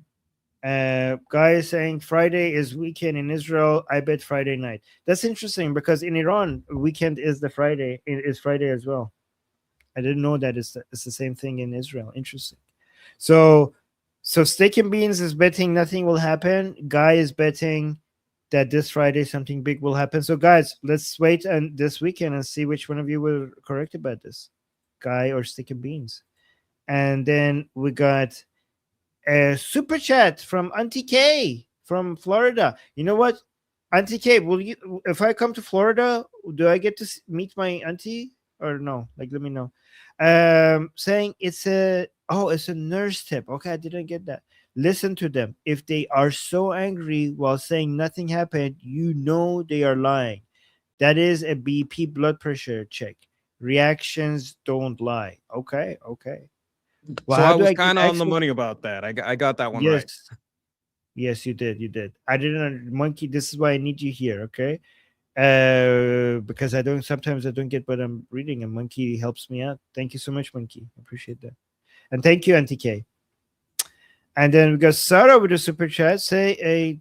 Check Trump's Truth Social. I think we might have did civil nuclear deal. Let me see. Oh yeah, no, I haven't yet. I had that on my list, and Is I that think upcoming Monkey news? and I probably I had that in my list to show, and I think Monkey and I have slight disagreement in this. I don't like it. Monkey thinks it's a 5D chess move, which is okay. We could disagree on stuff. I just don't like it. And I know a lot of people who are huge Trump supporters. They probably prefer Monkey's analysis on this than me. Wait, everything is frozen. Let me close some tabs because everything is frozen. You know why everything frozen? Because I have so many tabs open, and I keep pausing the videos on X so that they don't keep playing, but X is insistent that they keep playing in the background. Like, I have so many tabs of videos just constantly playing in the background. I'm like, stop playing them. I'm not even watching them. Okay, so this one. I don't like this one bit that Saudi Arabia is getting anything nuclear related. Again, I know there's going to be so many excuses for this. Saying like, oh, we're just threatening other people. We're going to use this as a way to get people get their act together. They're not going to have access to this. We're going to keep a close eye on them to make sure they're not going to do this, do that. Yeah, I know. I know. I've heard all the excuses. Saudis getting anything nuclear related is not a good idea. The reason why it's not a good idea is because Saudi is not a stable country. They might have at some point an Islamic revolution. We have already seen how big of a mess we have with Pakistan. We constantly have to give them billions of dollars because we're afraid that a country with nuclear weapons is going to have an Islamic uprising, and then a whole bunch of Durka jihadi people are not going to have a nuclear bomb. Saudi is the same thing. It's not worth the risk. Don't do it. Don't do it. Okay, so again, I know a lot of you disagree with me, but I just don't like giving nukes to Muslims. Call me crazy. Anything. Well, not nukes. Anything atomic related. I don't like any Islamic country. You should be far away from anything enrichment or nuclear related. So this. You want to read this, Monkey? Well, I think you're getting ahead of yourself over here. I don't agree with this either. Like, you think I'm going to agree, but like, absolutely not. I'm completely with you on this one. But okay, let's read it. The civil nuclear deal, there will be no enrichment material being made between the United States Department of Energy and Saudi Arabia, which pertains only to non-military use, such as the ones Iran and UAE and others already have, will be approved, but totally subject to Saudi Arabia joining the very respected and successful Abraham Accords. The United States is not opposed to civil, non-enriched nuclear facilities. Thank you for your attention to this matter. You know what? It's a bit better than I thought it would be. I mean, I still don't like it. Let me be clear. But the reason why it's better than I thought it would be is because I thought they're dropping the normalization of relationship with Israel as a condition, but it seems to be back on. So that's good. At least that's there. Still, I think the whole point is the Abraham Accords. I don't like. Right. Here's the thing. It's like, okay, right now I can tell you I'm going to give you an F-35. Is that going to pass the Senate? Like, there may be things that hold us back in the U.S. This is harder to. This United States has more power over this than the F-35. The F-35. Yeah, I heard about that. Like, it takes a bigger majority to cancel this, but that doesn't mean it's going to happen. If I'm going to steel man this, because I don't like it, if I have to steel man this, I would say that getting them to sign the Abraham Accords is gonna basically force the locals to either get on board, or it's gonna cause the instability now. You understand what I'm saying? Like, if they don't have the stability, this is what would break it. If they don't have the stability because their government is kind of broken and there's too many Durkas in the government, signing the Abraham Accords is gonna bring that to a head. And if that comes to a head, we're not going to give it to them because, well, as soon as you sign the Abraham Accords, your nation went crazy. And if your nation goes crazy when you sign the Abraham Accords, we're not giving you nuclear nothing. This is the strongest steel man I can make. And I don't believe it, but you can see the angle. Yes. Good job, Monkey. Being able to steel man a position that you disagree with is a sign of high intelligence. So I admire that. Good job. Really good. And I see, Texas, you're saying like, yeah, they're trying to figure out how to move to a position where, like, because oil prices might drop, their revenue might die out, the whole country might collapse, and that's why they need nuclear. The problem, I'm not disagreeing with you, and but the problem is, like, guys, Saudi Arabia might collapse. They need to get into the Abrahamic Accord, or everything will go chaotic, and we're gonna have an Islamic uprising, or we need to give them nuclear because oil revenue is not reliable. At some point, we're gonna get to a technology where the incoming revenue of the Saudi government is gonna drop like a rock, and how are they gonna keep the things together? And if that happens, they're gonna have an Islamic takeover. So we need to help them out with both the Abrahamic Accord and giving them nuclear ability for energy so that they could prepare for a sudden drop in oil prices at some point. I hear what you're saying, but here's the problem with that. Okay, so saying that's not what I said. Okay, so then I'm arguing for people.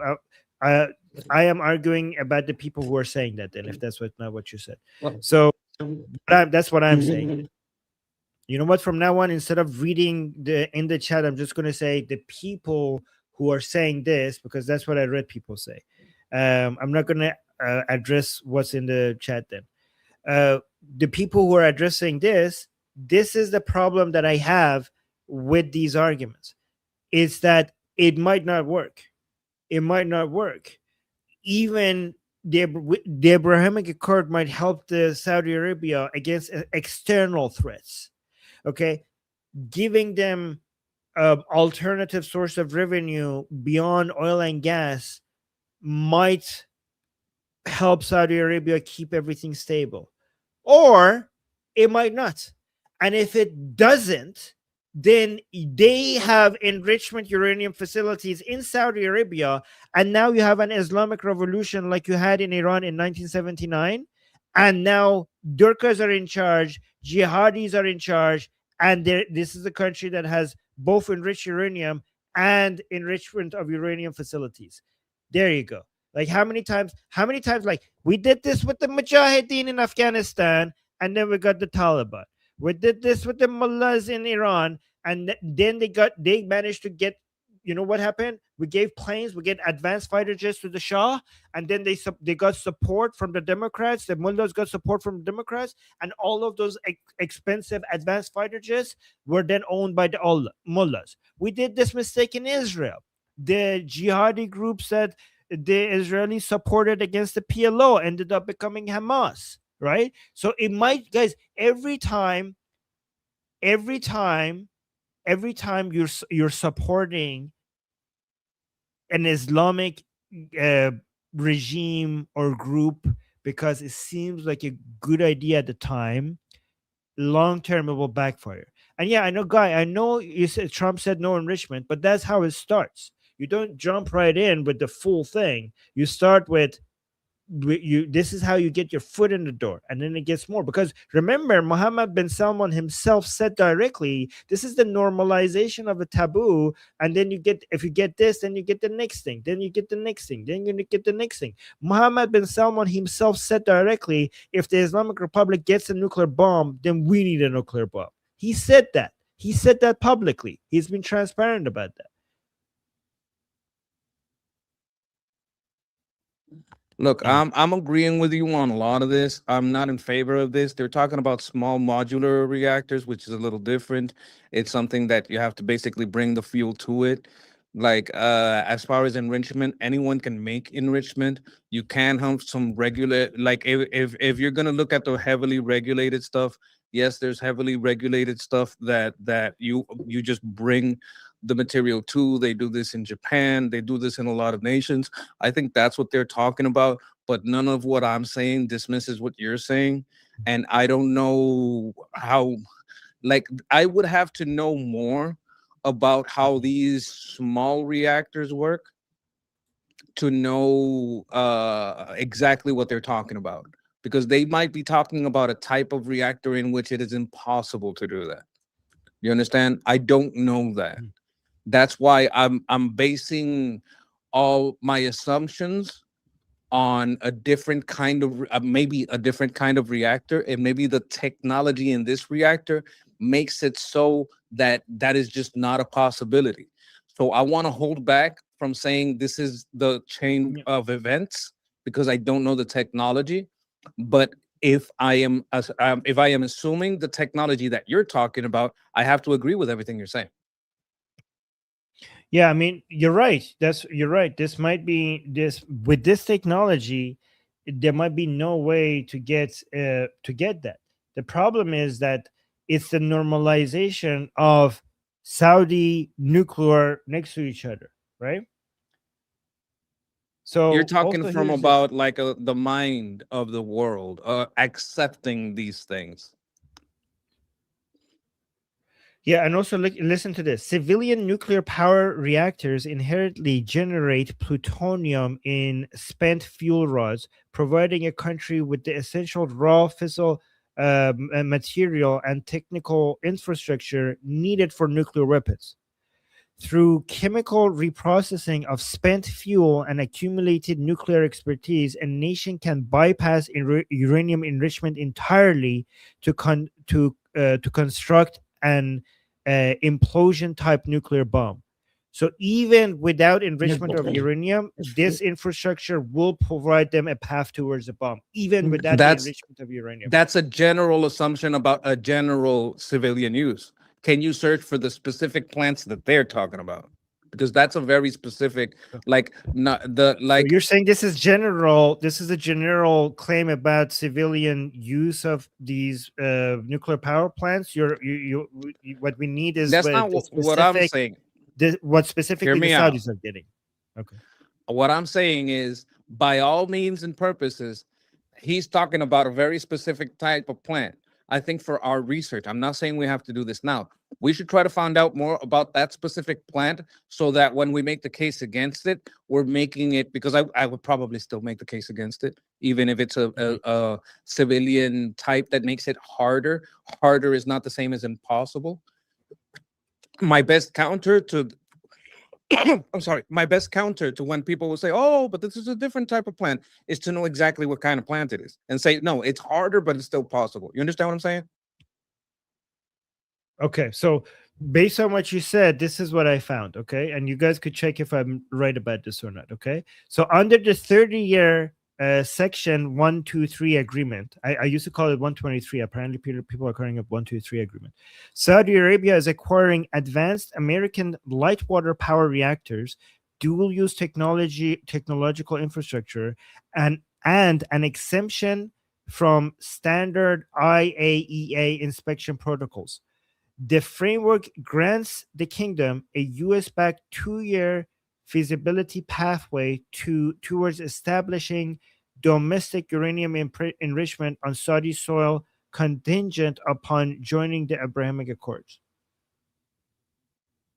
No. But no, I that's a thought hard I no. thought Hell no. I thought Trump said no enrichment. So what the hell?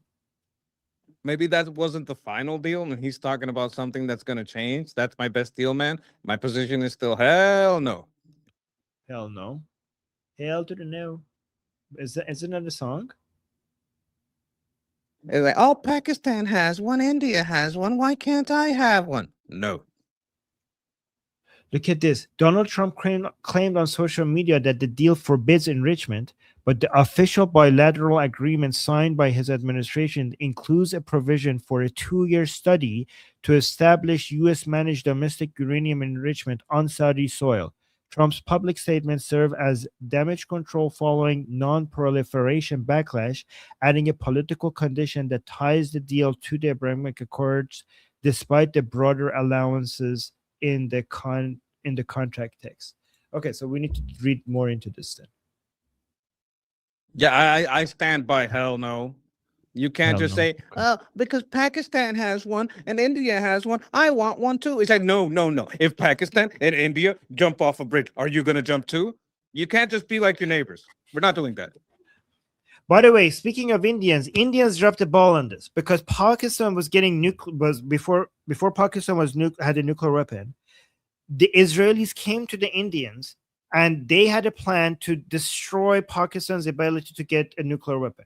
And originally they were going to do it, but I think if I remember correctly, the Indians decided to not do it in the last minute. So Israel is responsible for Syria not having nuclear bombs. Israel is responsible for Iraq not having nuclear bombs. Israel is also responsible for the Islamic Republic not having nuclear bombs until now. Israel could have been also responsible for Pakistan not having a nuclear bomb, but the Indians quit. They got cold feet. They just abandoned the Israelis last minute. There was a joint operation plan. They should have just gone at it alone. Yeah, maybe. Yeah. I don't know. It's too far away. I don't think back then Israel had that ability to do this type of operation that far away from their land. So they probably Back needed then the it was- bases. They needed the Indians, yeah. I got more super chats, but I got this lovely comment and I wanted to respond to it saying, Armin, how do you do it all? You are amazing and we love you. So I stream 10 hours every day, and after my 10 hours of stream is done, I start working because I have to manage the team, I have to manage the other businesses that I have. So I start streaming stream 10 hours, and after the streaming is over, I start my work. So I appreciate some of you noticing that. It's multiple shows back to back, and how do I do it? Partly because of comments like this. So thank you for that. Partly because this fuels me, and thank you for saying that. Yes, I'm a very emotional monkey. Doesn't like emotional people, but sometimes I'm very emotional. Yes. I Okay. like flirtatious language, but not it's Oh my God. weird because I'm super flirty, but I don't like emotion. Yeah, you don't like emotion. I'm very emotional, guys. I might not show it sometimes, but But he very doesn't flirt a lot. no, I hate flirting with men. Okay, you seem to like flirting with We men. can't do it with, listen, there's a lot of this that the guys, we're not gay. We just, the society changed. We can't flirt with the women anymore. I love flirting. You just like flirting with men. I like flirting with women. That's the difference. I can't flirt with the chat. That they'll arrest me for being a creep. We can't do that. With guys, we know it's kidding. Okay, all right. Stick and Beans with a super chat saying, whenever you see two Jews, you know there are at least 3 opinions there. Only 3?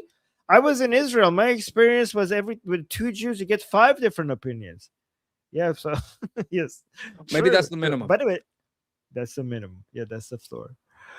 Thank you, Stick and Beans, for the super chat. And Fleshy Interloper, thank you so much for the super chat saying, Pakistan useless. Saudi wants civil nukes.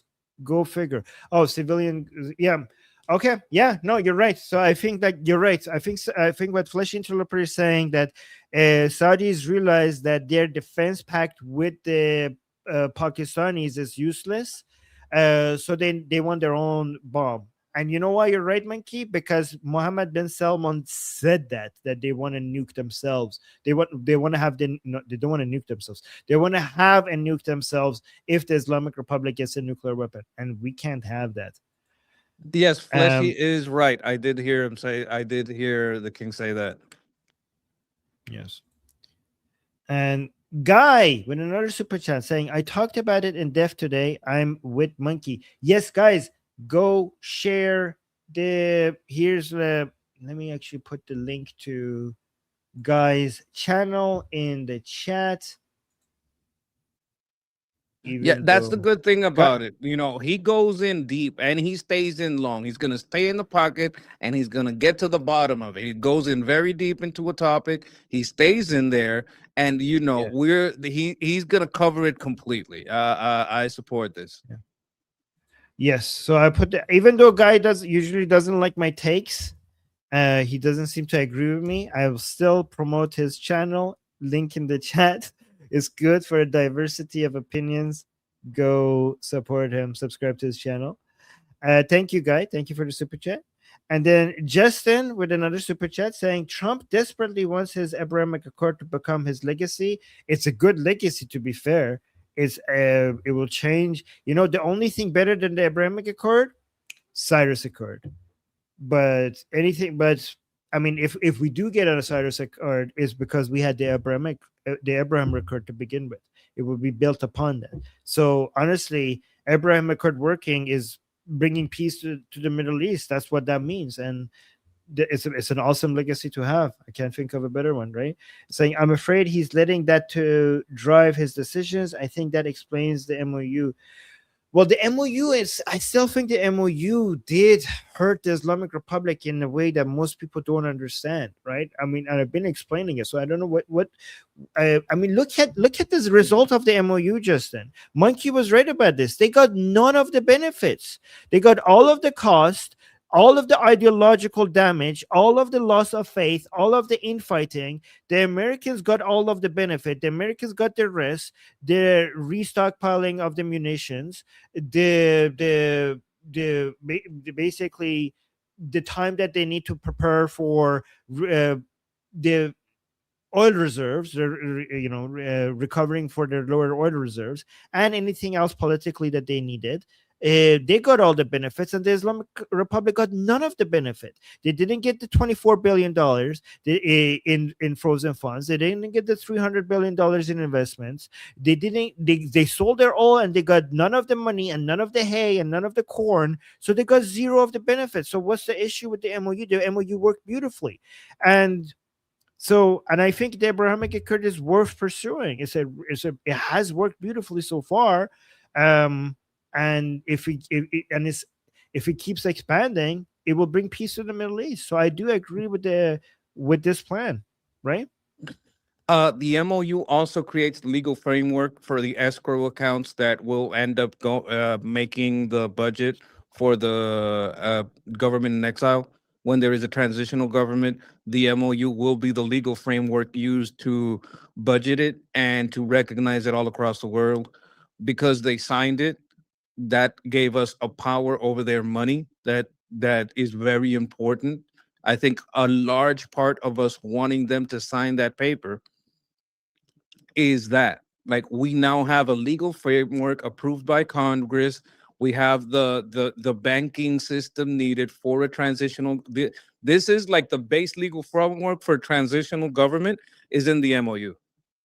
If you want regime change, if you want to recognize an outside force, the MOU was necessary. If you want to take those funds, which is the most important part of a government, if you can't pay your employees, you're not a government. You don't have if you don't have a staff, if you don't have these representatives, and if you don't have money for them, they can't fulfill their duties of office, they don't even have a place to go because you don't have the budget, you don't have a government, right? So you're destroying the IRGC's budget and government offices and all of their stuff, and you're creating the legal framework for the budget of the transitional government. I think that's very important. Yeah. By the way, guys, I think I confused some people here when I'm talking about President Trump, because 1 minute they're hearing me say, like, President Trump doing something, and I say, I don't like it. This is not good. And the next moment they hear me saying, like, oh, this is a great plan. President Trump is doing great here. I really like it. This is good. I agree with guys. Even if you think I'm wrong about my takes, and I know a lot of you do in the chat, disagree with me on many points, but I hope you appreciate that I'm trying. I'm not saying that I will always be successful, that I'm trying to be objective. Okay. So look past the fact that sometimes I say things that you're like, no, Armin got that wrong. The fact that I praise and then I complain and I criticize and then I praise the same individual on many different things. Like even with JD Vance, that I really, really hate his policies on Israel and Iran. I keep trying to remind people, like, well, I like his takes on Europe. I like his takes on immigration. I always mention that to also remind people that I'm not like black and white. I'm not like 0 and 1. I'll try. I mean, again, I'm not going to be successful all the time, but I try. But people try to put you in a box. They're like, oh, is he pro-Trump, anti-Trump? Well, when I see something I like, I'm going to say I like it. And when I see something I disagree with, I'm going to say I disagree with that. And I think that's the right way to do it. So, yeah. But we got another super chat. Oh, before we get to the next super chat, we got a comment saying, Armin, thank you for reading my post. You made my day. I saw that second comment. So given that you appreciated me reading your comment, I wanted to read the second one as well. So there you go. Tenes, I think, is that how you say it? And we got a super chat, Steak and Beans, saying thank you, Steak and Beans, saying the only ones gonna respect Abraham Accord agreements are the Israelis. The Arabs gonna conspire against Israel behind the peace agreement. Hodaiba. Well, again, I see your point, and lack of trust should always be there. The thing is, in geopolitics, you don't operate based on trust. You operate based on power, stability, and aligned interest. So you don't need to trust these people. If they're getting decimated, if you're their only source of protection, if everybody else cannot protect them but you, then you don't need to trust them. They need you. Okay? They need you. They need to be under the the security umbrella of Israel. They have no other choice. This is out of desperation. They have no other choice. And honestly, if you believe that Israel is, you know, Israel is moving towards the Abrahamic Accord, right? So the Abraham Accord is something that Israel welcomes as well. And if you trust the Israelis, then you have to trust that they understand that this is good for them. Like Israel is aggressively moving towards having a better relationship with the UAE, and they're celebrating their normalization with the UAE, and they consider UAE to be their allies.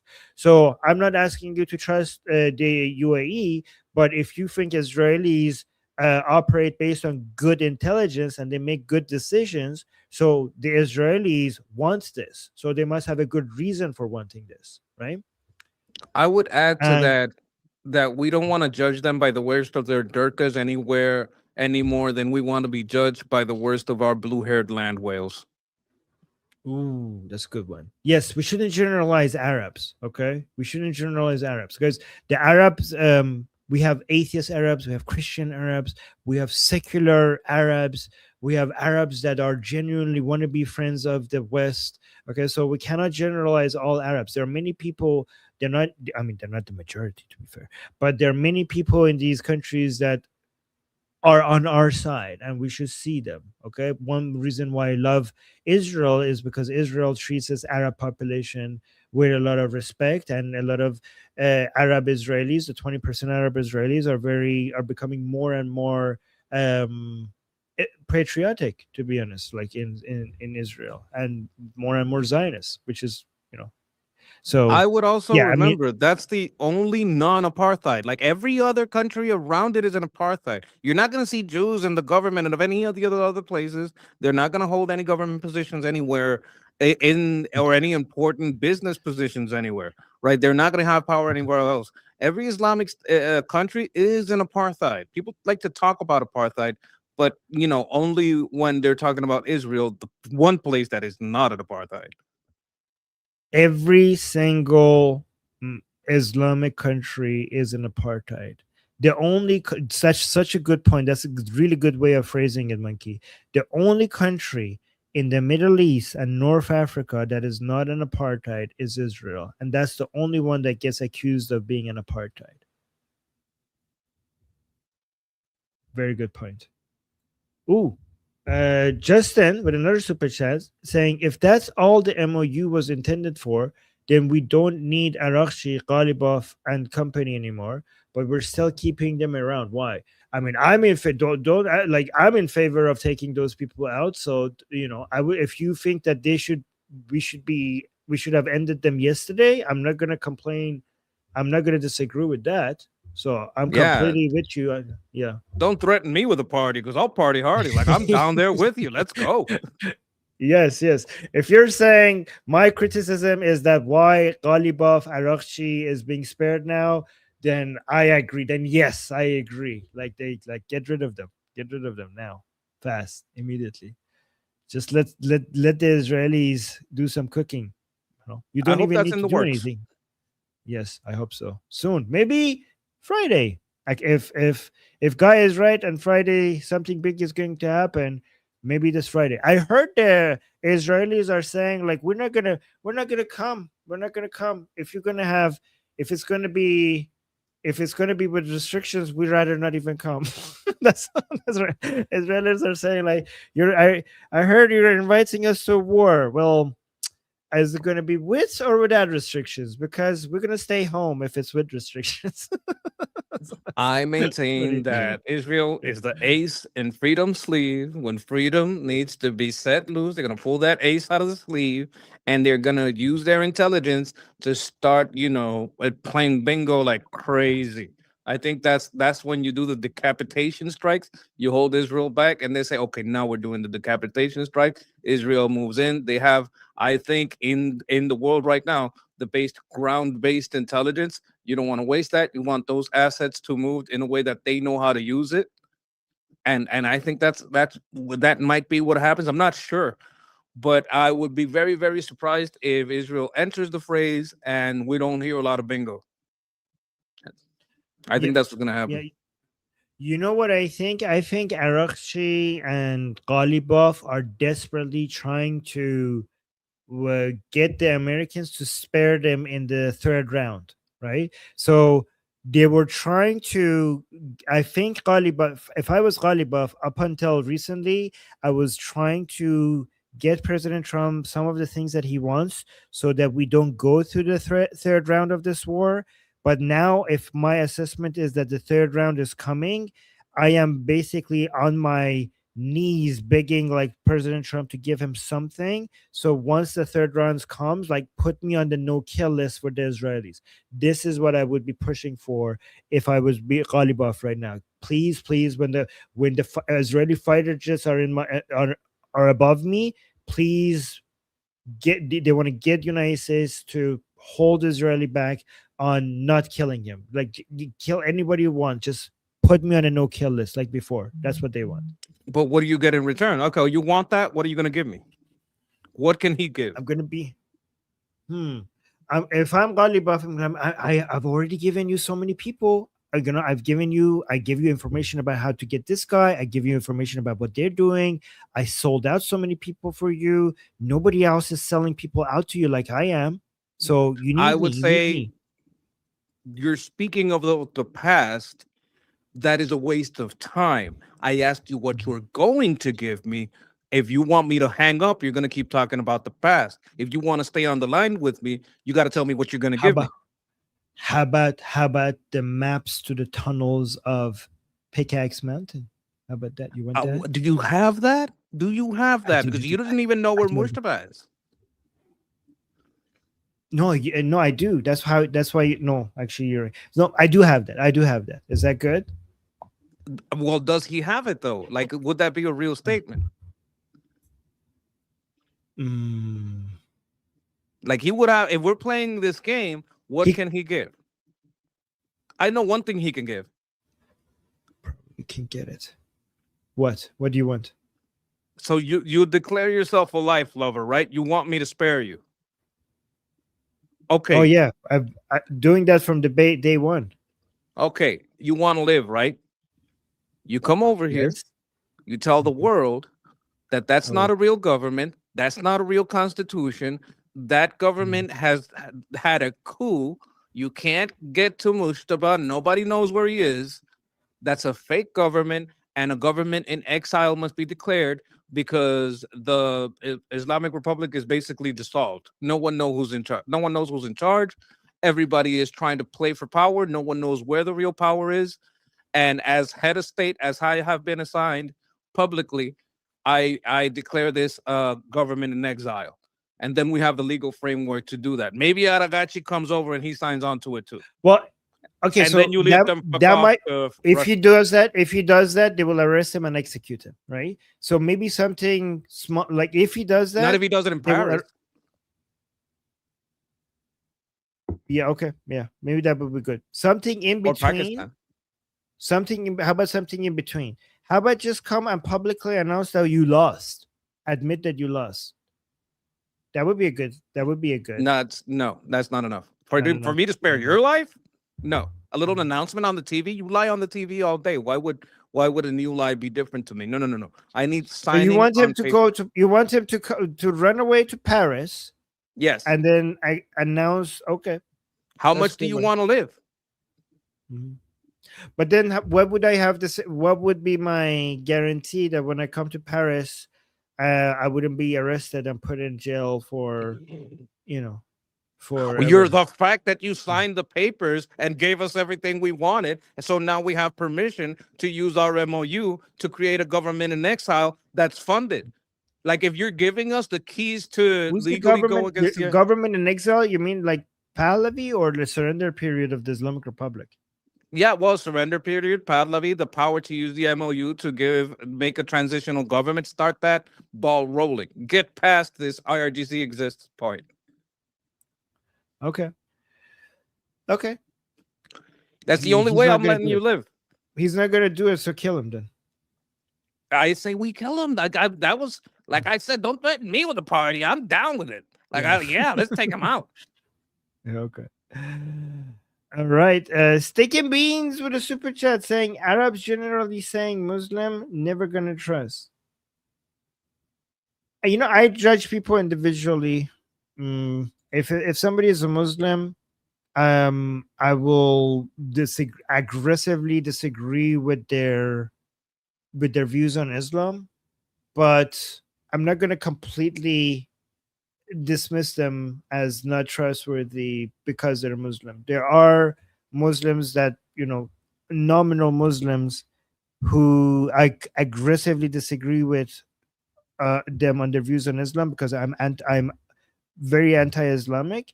But I do think we have Muslims in our side that are fighting alongside us against Islamic tyranny. There's some of the stuff I don't understand. When you say Muslim, is that a cultural thing? Is that like a language thing? Because we say Hispanic, but Hispanic can be so many races, but have certain distinctions within it. Is that like you could have Muslims that aren't Islamic? You can have Muslims that are secular. You can have Muslims that are atheist, or Muslim is specific to race, to religion. No, there's no.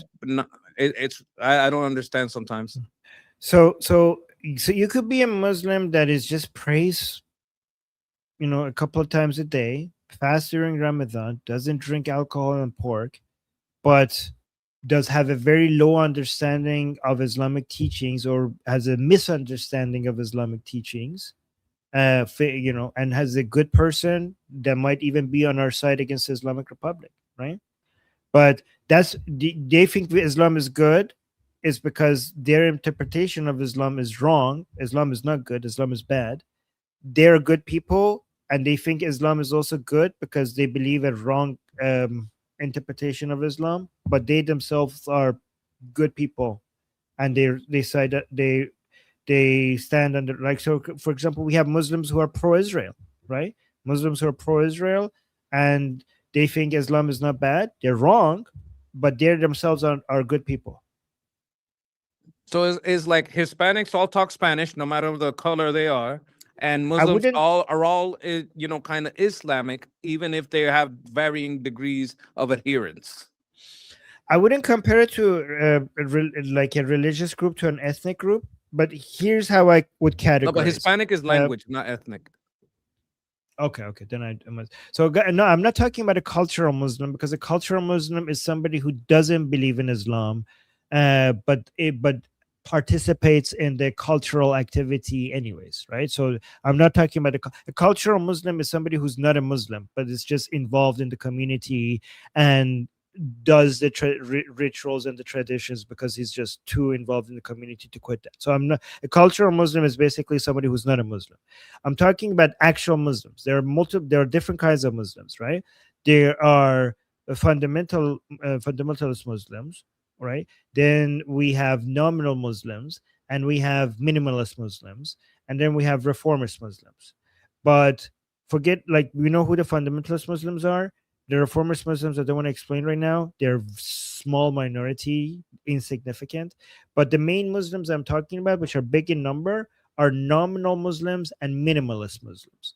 So minimalist Muslims are people who believe in Allah, believe Muhammad is the last prophet, believe the Quran is the word of God, but they pray 5 times a day. They self-ID as a Muslim. They fast, they do the minimum. They fast during Ramadan, and they don't eat pork and alcohol. But other than the bare minimum, their lives are identical to a non-Muslim, right? And they didn't read the Quran. They don't know about much about what's in it, and they don't really care what's in it. They're more busy with their lives, but they do the bare minimum to be a Muslim, and that's it. That's a minimalist Muslim. A nominal Muslim is somebody, if you ask them if you're a Muslim, they say, yeah, I'm a Muslim. If you believe in Allah, they say yes. Do you believe in Muhammad as a prophet? They say yes. Do you believe the Quran is the word of God? They say yes. But their lives are identical to somebody who's not a Muslim. They don't even do the minimum. They're Muslim only by name. That's a nominal Muslim. So these are the categories. I came up with these categories: fundamentalist, nominal Muslim, minimalist Muslim. And I think there's a huge portion of the Islamic world that is nominal and minimalist Muslims. I think we have this in Christianity. We call them Easter and Christmas Christians. They're only Christian. They only go to church on Easter and Christmas. The rest of the year, they don't even go on Sunday, right? They don't have, like, if you ask, oh, yeah, I believe in God. They don't really know a lot about the Bible. They don't read a lot. They believe it. They do believe it. Like it's not far from their belief, but they don't even understand it, read it. And then we have, I think, what you would call nominalists, like Sunday Christians. Like the rest of the week, they do whatever. But on Sunday, Right. they all go and they do the thing, and then they go back home. So I think we have a little bit. We're less violent, though. Yes, very, very much less violent. But here's the thing, guys. I do think nominal Muslims and minimalist Muslims are also a problem, but it doesn't make sense to be hostile towards them. The problem that they cause is that they're good people. Many of them are good people, but their sheer numbers provides legitimacy for Islam, which is a horrible, horrible idea. Like, Islam is garbage. Muslims, a lot of them are good people. Islam, there is no good Islam and bad Islam. All of Islam is bad. Do we have good Muslims and bad Muslims? But the good Muslims provide cover for how bad Islam is. That's the problem. Good Muslims provide cover because they don't understand it, and they self-ID as Muslim, and because they're good Muslims, because they're good people, they create an impression to the world then that Islam cannot be that bad. Like, imagine if you have a neighbor that is Muslim and they're a genuinely nice person, that they come for you, they come, they help you whenever you need them, they're always smiling, they're always friendly with you, you're going to get the impression that Islam is not that bad. So that's the problem. We should, good Muslims are good people that we need to be good to. We need to be nice to them. But the problem is that their kindness and their good behavior creates the impression for so many people that maybe Islam is not that bad, and that's the problem. But you also see the reformers as a problem, not as much as the fundamentalists, but the reformers, like, they're trying to like do a new thing, or the reformers are the worst. Why are they worse than the fundamentalists? Because they're active. Because they're active. Because with that, the reformers, Islam would have been over by now. Like, they're actively misrepresenting Islam. Okay, the minimalist and the nominal Muslims, they're not actively misrepresenting Islam, but the reformer is actively misrepresenting Islam and making Islam survive.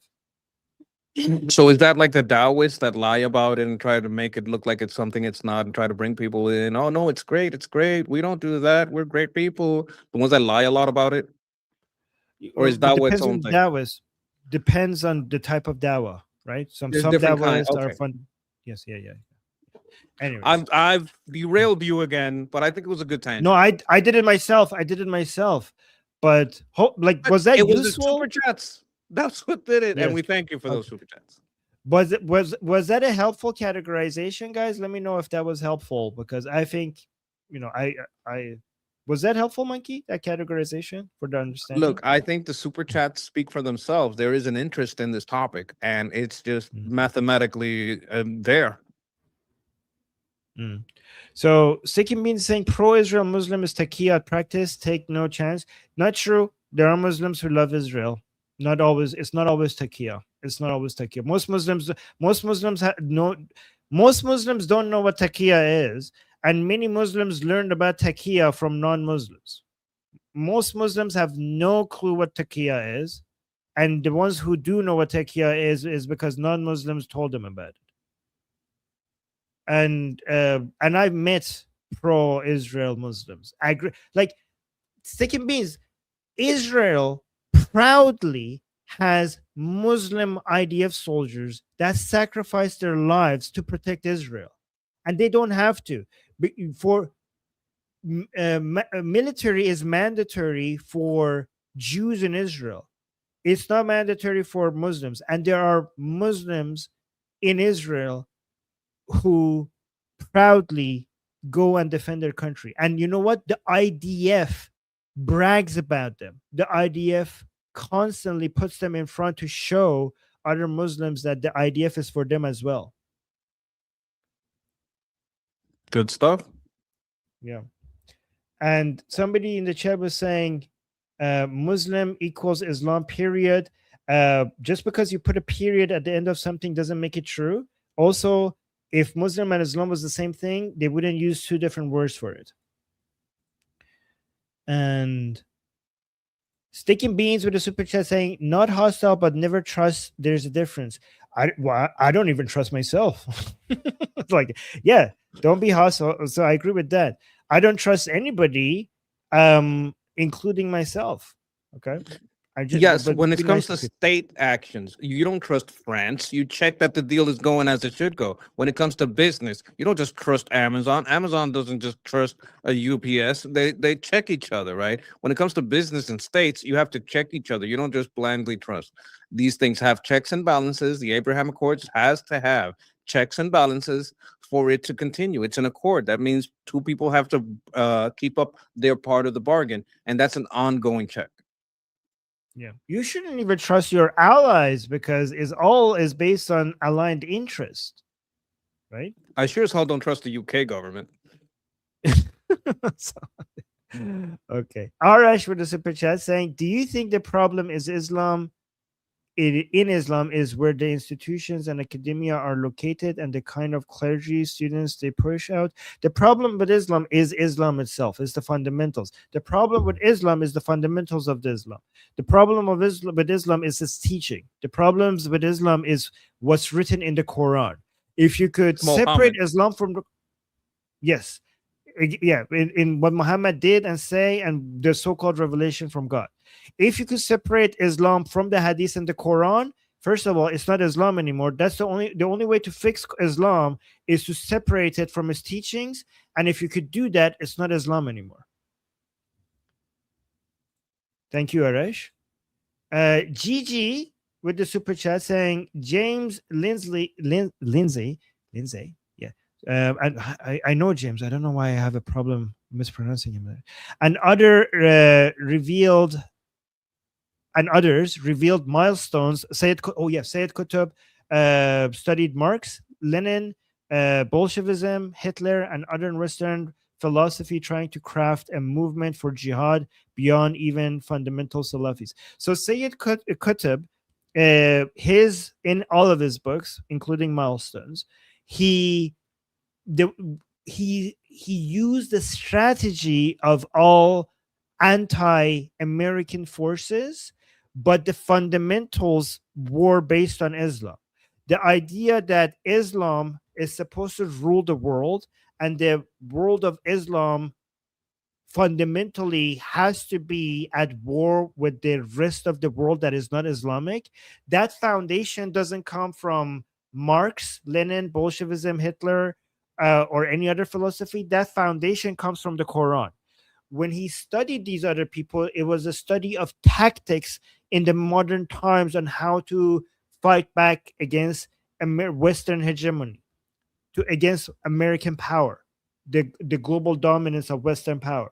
This was a matter of tactics, but the fundamental of the ideology comes from the Quran. The fact that you should take over the world, the fact that you should be at war with the non-Islamic world, that comes from the Quran. But you're right. He studied everything else to copy their tactics. Can I add to this? Thank you, Gigi Ryder. I would add to this that if I'm going, like, collectivism is old, collectivism is ancient, like it's not new. But the Marxist, Leninist, and Bolshevik and fascist type of collectivism, the socialist and communist versions of Marxism and collectivism are some of the worst. And I would contend that because it all comes from collectivism, the jihadi Islamist form of collectivism was the one that meshed best with these. Like, they are the best that work together because they're the most similar. They're the most you have to believe, we will infiltrate. Like, there's a lot of similar traits in Islam in the way they did their things when they were invading and they were infiltrating and they were like, oh no, we're nice people, we just want to believe what we believe. And then they go on to the conquer phase.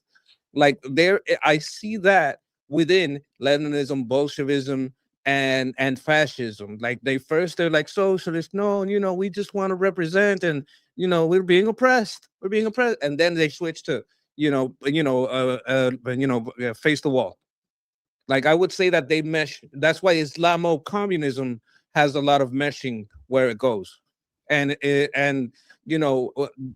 meshing between Islam and capitalism is a lot more rare. Like you see some of that in Saudi Arabia and Qatar, but it is very rare to see these two mesh. Everywhere else in the world, it seems to be Islamo-communism that work best together because they're the most similar. That's my take. Yeah, I mean, again, it's an example of aligned interest. Everybody that is not in line with the global order made by United States, Western global world order that we have, that is against it, they find themselves working with each other because they all share the same enemy. So they copy each other's tactics and methods, right? Well, it's a bit of a question to you because you know their methods and tactics better. So, you being someone that knows about Islam and its history, would you say that the methods from even older Islam is closer aligned to the methodologies of Marxism and communism? Would you say, like, as a person who knows it? Some of it, yes. Some of it, no. Some of it, yes. But but as Marxism grew and was successful as a bloc against the West, more of it, they started copying each other a lot more. So it wasn't completely the same. There was some similarities, especially Shia Islam has a lot of similarities with communism. But then once Marxism became a global thing, they became more similar because they were impressed by the results of each other. Like an evil copied each other's marriage. homeworks. Yes, they were copying each other's homeworks, both of them. Oh, I see. Yeah. I got another super chat by Stick and Bean saying kibbutzim near Gaza trusted the good and kind Muslims and so in love with them for gathering info towards the October 7th. Okay, so you're saying basically the communities around Gaza that trusted the people in Gaza, that they were kind to them, that they wanted to help them, it backfired. Those same kind Muslims came and did October 7th on them. This is the wrong argument, Sticking Beans, because they were never kind to begin with. And just because those people were kind, I mean, it's hard to find the right Muslims, the good Muslims in Gaza. Is the most brainwashed corner of the planet. So the average non-brainwashed per capita population is at the minimum compared to the rest of the world. So this is an extreme example that you're using as a way for you to make a broader conclusion. If you want to use examples as a way to make a more general conclusion, I could make examples. What about Muslim soldiers in the IDF that Israel is so proud of? Like, you talk about those people, I have examples. What about Mohammad Reza Shah, that was an ally of Israel, that recognizes Israel before many other countries? Mohammad Reza Shah was a Muslim, Israel, and an ally of Israel that recognized Israel before any other Muslim majority countries. So Mohammad Reza Shah had good relationship with Israel, and Israel had good relationship with Mohammad Reza Shah. Israel used Mossad to train Savak. Savak was Muslim. Savak agents were Muslim. So what about them? What about Mohammad Reza Shah? What about, do you know that among the more than 50,000 Iranians who died in January 8 and 9 fighting against the Islamic Republic, many of them were Muslim. Many of the people who came out in the streets in the Lion and Sun Revolution against the Islamic Republic, many of them were Muslim. Many of them were Muslim. So what about them? Are we not going to honor them? Are they not on our side? I would add to that many Muslims will aid us. Right. Like, that's just a fact. You can't just blanket blame. Like, blanket blame is dangerous. Then you become like fucking, I don't know, the mirror of Nick Fuentes. You become like so focused on, I just hate these people and will say anything against these people, and not recognize that people are just people, and some people are gonna have a leaning against tyranny, a leaning for their family. that you don't want to become that. You don't want to be so sure of yourself and I've never seen Armin speak like this. Like this is I wouldn't say it's surprising because I know he has a penchant for being exact and being factual about things. We had a little joke about it earlier, but he is more fact focused. And if there is, in fact, many Muslims that came out in the Lion, Sun, and Revolution against the Islamic Republic, if there are, in fact, people in history like the Shah, who was a Muslim, but turned toward Israel and friendship. If these are facts that exist, they can't be denied. We should use it to prove that we have more on our side than many know, that the success will happen. Now, do you want to convert these people to secularism? Do you want to convert these people away from delving deeper into Islam and becoming jihadist from just a regular Muslim into a jihadist? Yes, of course we want to avoid them going down that path.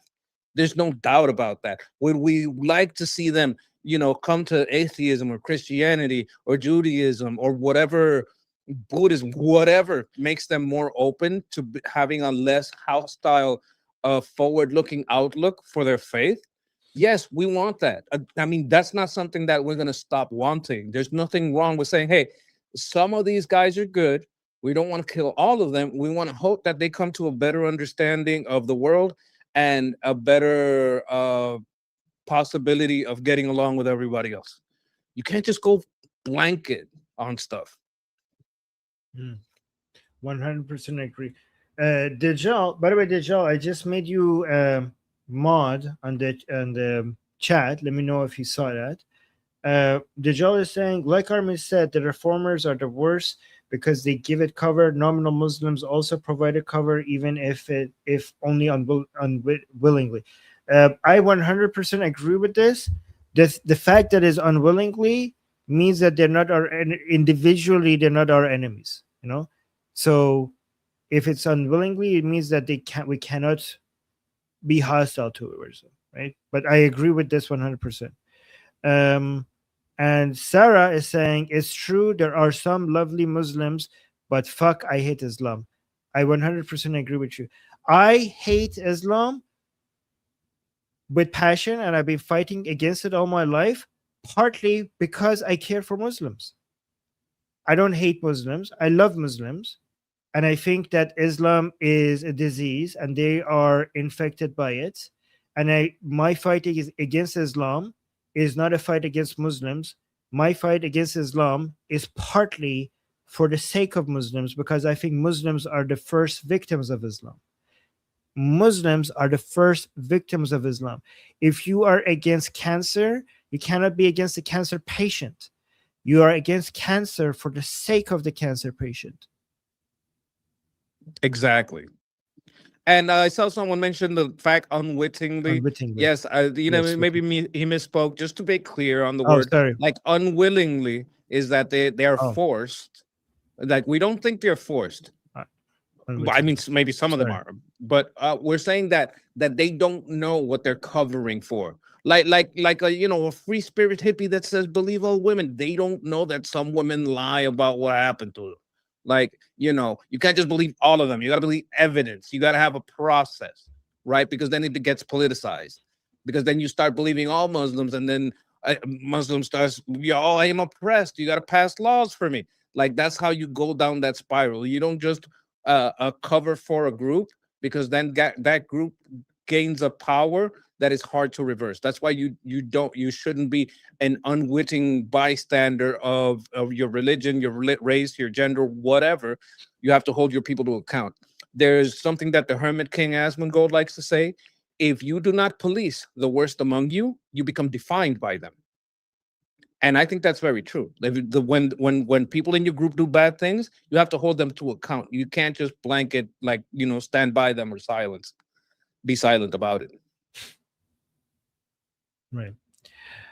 Somebody is correcting me. I said the first victim of Islam was Muslim. Somebody's saying the first victim of Islam was Muhammad after the Al-Zud night. Yes, that's pretty. That's for, if you look at his childhood, the Please. allegations about his childhood, Like he went through, like that's no excuse. A lot of people go through a bad childhood and go on to do great things, but the stories of what he went through, he was probably out-zooted many, many times. Yes, guys, go look at the story of El Zud. It's crazy. Let me just respond to these comments. Amir is saying, Armin, what about the huge chunk of them that endorse the disease? Depends. There's two kinds that endorse the disease. The ones that know Islam supports child rape, sex slaves, violence against innocent people, wife beating, and a whole bunch of other crap. The ones who know it, they admit in their own minds that it's for all of that, and then they endorse it. Then they are, if they know it and they endorse it, then they're part of the disease themselves. But the ones who have a misunderstanding of Islam and they think it doesn't do all of that and they endorse it, then they're just wrong. They're wrong. They're not evil, they're wrong. So that's how I see it. Depends on what their view, what they think Islam actually is. And then we got another comment saying, Armin, that thought of yours will be considered as weakness by the hardcore Islamists. It's the opposite. What I'm saying is actually threatens the hardcore Muslims. By the way, I don't want to call them Islamists because I don't want to separate Islamism from Islam, because I think Islam and Islamism are the same thing, because Islam is political in nature. So don't say Islamists and Islam. It's all Islam. There's no, because when you say Islamist, it kind of suggests that there's a bad version of Islam and there's a good version of Islam. There is no good version of Islam. All Islam is political and all Islam is bad. So if you're talking about hardcore Muslims, they are afraid of what I'm saying because they rely on the good Muslims. I mean, no, real good Muslims. On the good Muslims. I don't know why that air quotes. They rely on the good Muslims to say that Islam is good. There's air quotes. The Islam is good as well. So they use the good Muslims as cover. They use good Muslims as a way to, because they know that their hardcore ideals will not spread. You need to ease a society into it. Okay, so think about it like this. Muhammad had the Meccan phase and a Medinan phase. He brought the Muslims at the beginning. They were like nice and they were all accepting and tolerant. Only when they got larger in numbers, they become aggressive and started to force Islam upon people, right? So the best way to do that is basically to use your good Muslims as a way to make it into a population. This is why, even though I don't consider good Muslims to be the enemy, I think you shouldn't let them in. I think that even I think when it comes to migration, you should have zero migration from Islamic countries, including the good ones, because the good ones, I mean, even if they deserve it, but they are basically the way for making an end, so that the other ones, the ones that are going to be the problem, for them to come through that movement, like through in between them. Like that's how they get in. That's how you get your foot in the door, right? But that's the strategy, and the good Muslims are being used by the hardcore Muslims that you're referring to. And I think that me exposing that Islam is bad, even though many Muslims are good, is what they fear the most, right? Because they want, here's the thing, Islamophobia relies on the fact that many good people don't want to be aggressive towards Muslims, and they try to say that aggression towards Muslims, good Muslims, is Islamophobia. But then when they spread it, when they make it into law, then all of a sudden you realize that Islamophobia is criticism of Islam. So the hardcore Muslims would love it if we mix Islam and Muslims together, because so many Westerners were like, yes, let's stop abuse of Muslims, let's stop Islamophobia. And then once it gets passed, once it becomes normalized, once it becomes accepted, then you learn that no, they're not defending Muslims, they're defending Islam. And we need to separate Muslims from Islam so that we could go aggressively against Islam. If you mix Muslims and Islam together, then it's going to be difficult for us to aggressively go against Islam, because every time you go aggressively against Islam, people think that you're being unkind to Muslims, and they remember their nice, sweet Muslim neighbor, like, oh, Armin is against Islam, so he's against my sweet Muslim neighbor, so Armin is a bad person. But if we could separate Islam from Muslims, and then we could demonstrate that our aggressive anti-Islamic position is not an anti-Muslim position, then our hands will become more untied to go as aggressively against Islam. Because we need to, if you could be like, yes, some Muslims are good, and we acknowledge that, but Islam is bad. If you could separate that, then we were going to be more successful in our fight against Islam, because you could show to people that you're not actually attacking their sweet, nice, old hijabi neighbor. You're attacking this garbage book, the Quran and the Hadith. So I think they fear me. They fear me, these hardcore Muslims, they fear me more than the people that attack Muslims. They love the people who attack Muslims, because they're like, yes, the Muslim, if you're aggressive towards Muslims, it's going to bring them into my brain, my ummah, my hardcore brainwashing. If Westerners are nice to Muslims, they're going to get westernized. They're going to leave the ummah. They're going to assimilate. But I want people to attack the Muslims, so they come into the ghetto, the Islamic ghetto, to the community of Muslim, hardcore Muslims. Send them to me, push them away from the rest of society and bring them to me. So in fact, if you personally attack all Muslims and generalize them, that's the weakness that the hardcore Muslims would want and take advantage of. And then, yes, somebody was saying, Mark was saying, Muslims are the first victims of Islam. No truer statements ever uttered. Thank you, Armin. Well, thank you, Mark. I just saw that. Wanted to acknowledge that. And then we got a super chat by Zipgun saying, I'm concerned with the Saudi nuclear deal. All the Arab kingdoms rule over a radical population. They can overthrow these and become like the IRGC. I was in Abu Dhabi last year and experienced anti-Semitism even there. They are, guys, even in the UAE, anti-Jewish hatred is rampant. Like, is hard. This, your one Zipgun, this is exact. We think alike. This is why exactly I think no nuclear nothing regarding enrichment of uranium or anything nuclear related, nuclear energy related research, anything should be happening in any of these Islamic countries, because they're unstable. Okay, well, guys, these Arab countries, they're kind of the opposite of Iran. So in Iran, we have a population of people who want a normal relationship with the US, who want a normal relationship with Israel. They're pro-American, pro-Israeli, pro-normal relationship with the rest of the world, pro-modernization, pro-secularism. And they're against Islamization of their country.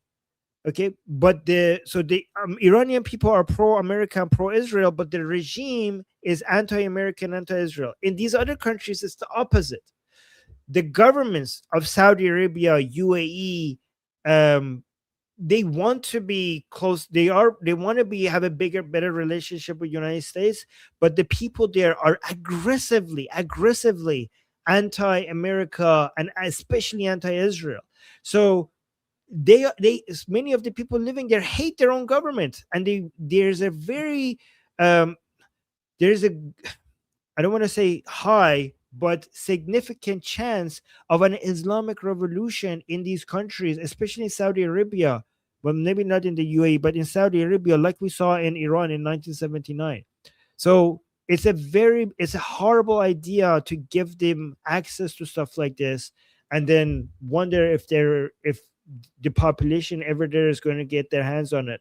Imagine if we have the Wahhabis instead of the Saudis ruling over Saudi Arabia. Imagine if we have the Wahhabis ruling over Saudi Arabia, and now they have nukes. It's a bad idea. I completely agree with you. I wanted to touch on this 1 second. Now, this is the surveys in Iran put the rate of between 47 and 50% leaving Islam. This is not counting the ones who were already atheist or already like not believing. Leaving Islam, they put the rate at 50%, right? Even more, I would guess, hate the IRGC, even if they are Muslims. But just leaving Islam, 50% in Iran. United States, 23 to 25%. In Tunisia, 30 to 46%. And just Arabs everywhere, like Morocco, Algeria, just a lot of countries, the rate is between 30 and 30% in the youth. There's a lot of the youth that is leaving Islam. I think it has become harder to not know what they support. It's harder to not know about child marriage. It's harder to not know about the slavery that's instilled. It's harder to not come across these imams. And the harder it is, the more the youth start to see it, the more they get repulsed by it. It's harder to be a Muslim that doesn't know what Islam is. And the more that happens, the more Muslims walk away from it. Yes. It's also true because Iran, it's a function of knowing what Islam is, but it's also a function of having Islam rule over you that made Iranian people want to leave Islam so badly as well, right?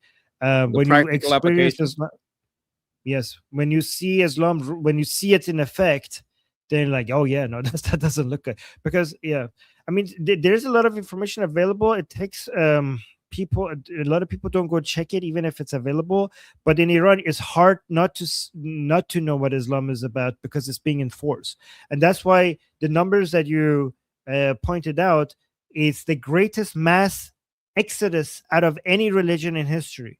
Like Iranian people leaving Islam is the greatest mass exodus of people out of any religion in history over one generation, over 40 years. That is insane. The lowest rate is 20. Like it's everywhere. It's from 20 to 50%, like apostasy. Like 20 to 50% everywhere is leaving Islam. Like even if you go by the lowest rate, it's still a lot because it's mostly the youth that's getting away from it. Oh, so let me address this. Steak and Bean saying, Armin, you're talking ideas. Cool. I'm talking when walking in the street and meet an Abdul, not trusting him. Sorry, just had enough. Yeah, that's just makes sense. That is just like, that is not, that does not contradict what I'm saying, right? So for example, Steak and Beans, if I'm walking in the middle of the night, like for example, let's say I'm at 2 a.m. at night, okay? And I see a young woman walk towards me in an alley, and then she looks at me and it's just me and her. And then she runs towards the other side and leaves, right? And if I was a woman, she probably wouldn't have done that, okay? Am I going to get offended? No, I mean, if I get offended, that's stupid if I get offended. Statistically, she is like, do I think that she just accused me of being a rapist? Okay, statistically, there's a low chance that I'm a rapist, but statistically, there's a much higher chance that I'm a rapist compared to if a woman was alone with her in an alley, right? So that is just stats. That is the smart thing. She doesn't know me. She's in the middle of the night.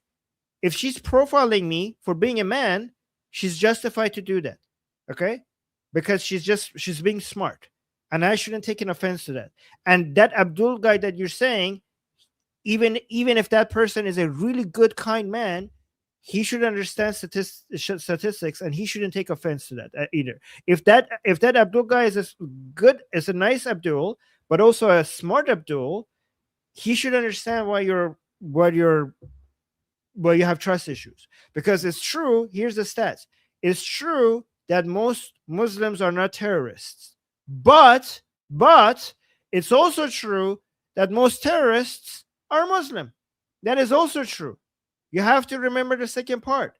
So if you have trust issues, even if that person is a good person, and we could acknowledge that that good person could be a very good person, even though he's a Muslim, your trust issues are justified. So I don't agree. I don't disagree with you on that. I think we have to acknowledge the low percentage. Like there is a low percentage chance that she was going to rape you. So if you run, we're not going to judge you either. That's the thing that could happen. But don't trust Pablo either. Don't trust Kevin either. When you just need to trust people. They're humans. Don't trust strangers. There's a stranger danger is the thing. Don't just trust strangers, right? like be careful. It could be Karen, it could be Kevin, it could be Pablo, it could be Abdul. Doesn't matter, stranger danger. Oh my God. I don't know. Okay, fleshy interloper saying Armin does evil Durka mastermind very well. Yeah, I think I have a doctorate in that by now. Thank you. Thank you, Fleshy. Thank you for acknowledging that.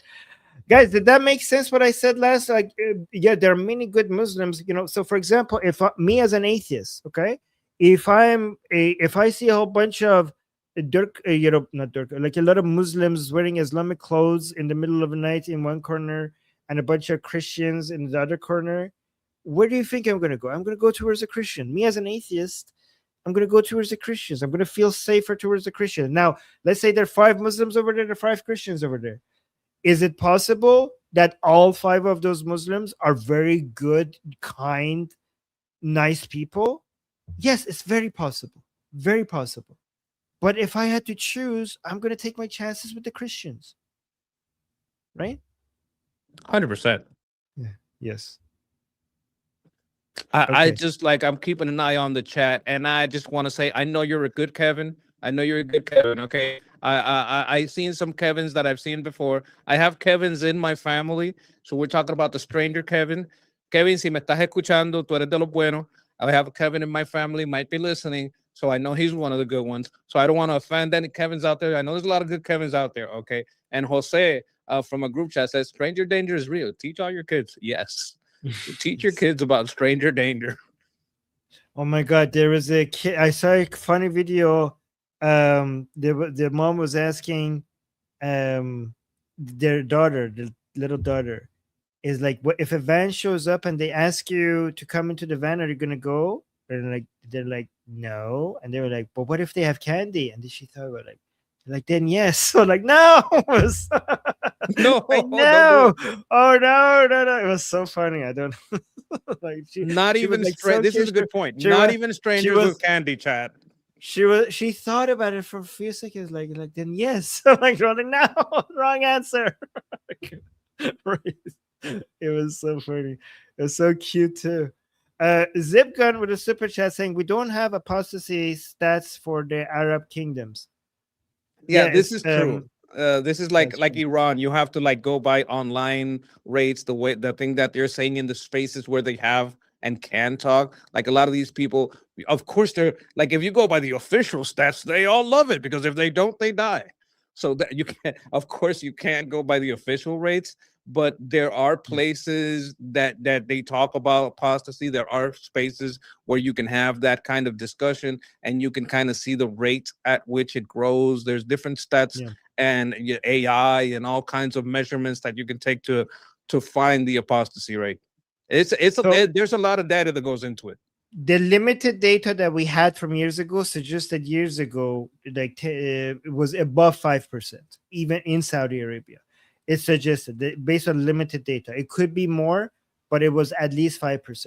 We also know that when the ones who come to United States, apostasy rates are 25%. Muslims who come from Arab countries to America. Okay. Wow, Sarah. Sarah's saying Armin doesn't. Oh, wait, doesn't give rapey vibes. I wouldn't cross the street. Oh, okay. I thought you were saying the opposite. I was like, really? Okay. Thank you. Okay, thank you. All right, guys. We're gonna go. Thank you for everything. We're gonna be live pretty soon again on Liberty Politics, because we have our discussion group coming up. And let me show you what our discussion group is. Come on. Oh my God, today is open. Guys, today is free for everybody to come and join and talk to me and Monkey. Monkey, will you be there? Yes, I have to make a little call first, but like as soon as I'm done with the call, I'll be there. And the Monkey will be there. Okay, so guys, come join our group call. Today is free for everybody. The link is in the chat. The link is in the QR code at the top left. The link is also on Liberty Politics YouTube channel's bio link. When you come to Liberty Politics, make sure you subscribe to Liberty Politics as well. So I will put the link to Monkey's channel in the chat as well, right after I tell you this. You could also just watch our discussion live on Liberty Politics. If you're not going to come to the group call for some reason, I don't know why wouldn't you? It's a great group call. It's a great discussion group, so you should join. But even if you don't, you could just watch us on YouTube on Liberty Politics within 1 hour. And as promised, let's get Monkey's channel subscribe. Okay, wait, I should have just only posted it on my. So guys, I posted it on Monkey's channel as well, but yeah, just but it's okay. No, So, hey, you know, yes, they can share it with their friends when they grab that link. yes, there you go, there you go. Okay, guys, we're gonna go. See you in 1 hour, and until then, I'm Israel Chai, Slava Ukraine, Cuba Libre, long live America, Javid Shah, Javid Shah, Payande, Payande, Iran. Iran. Mwah. Love you guys.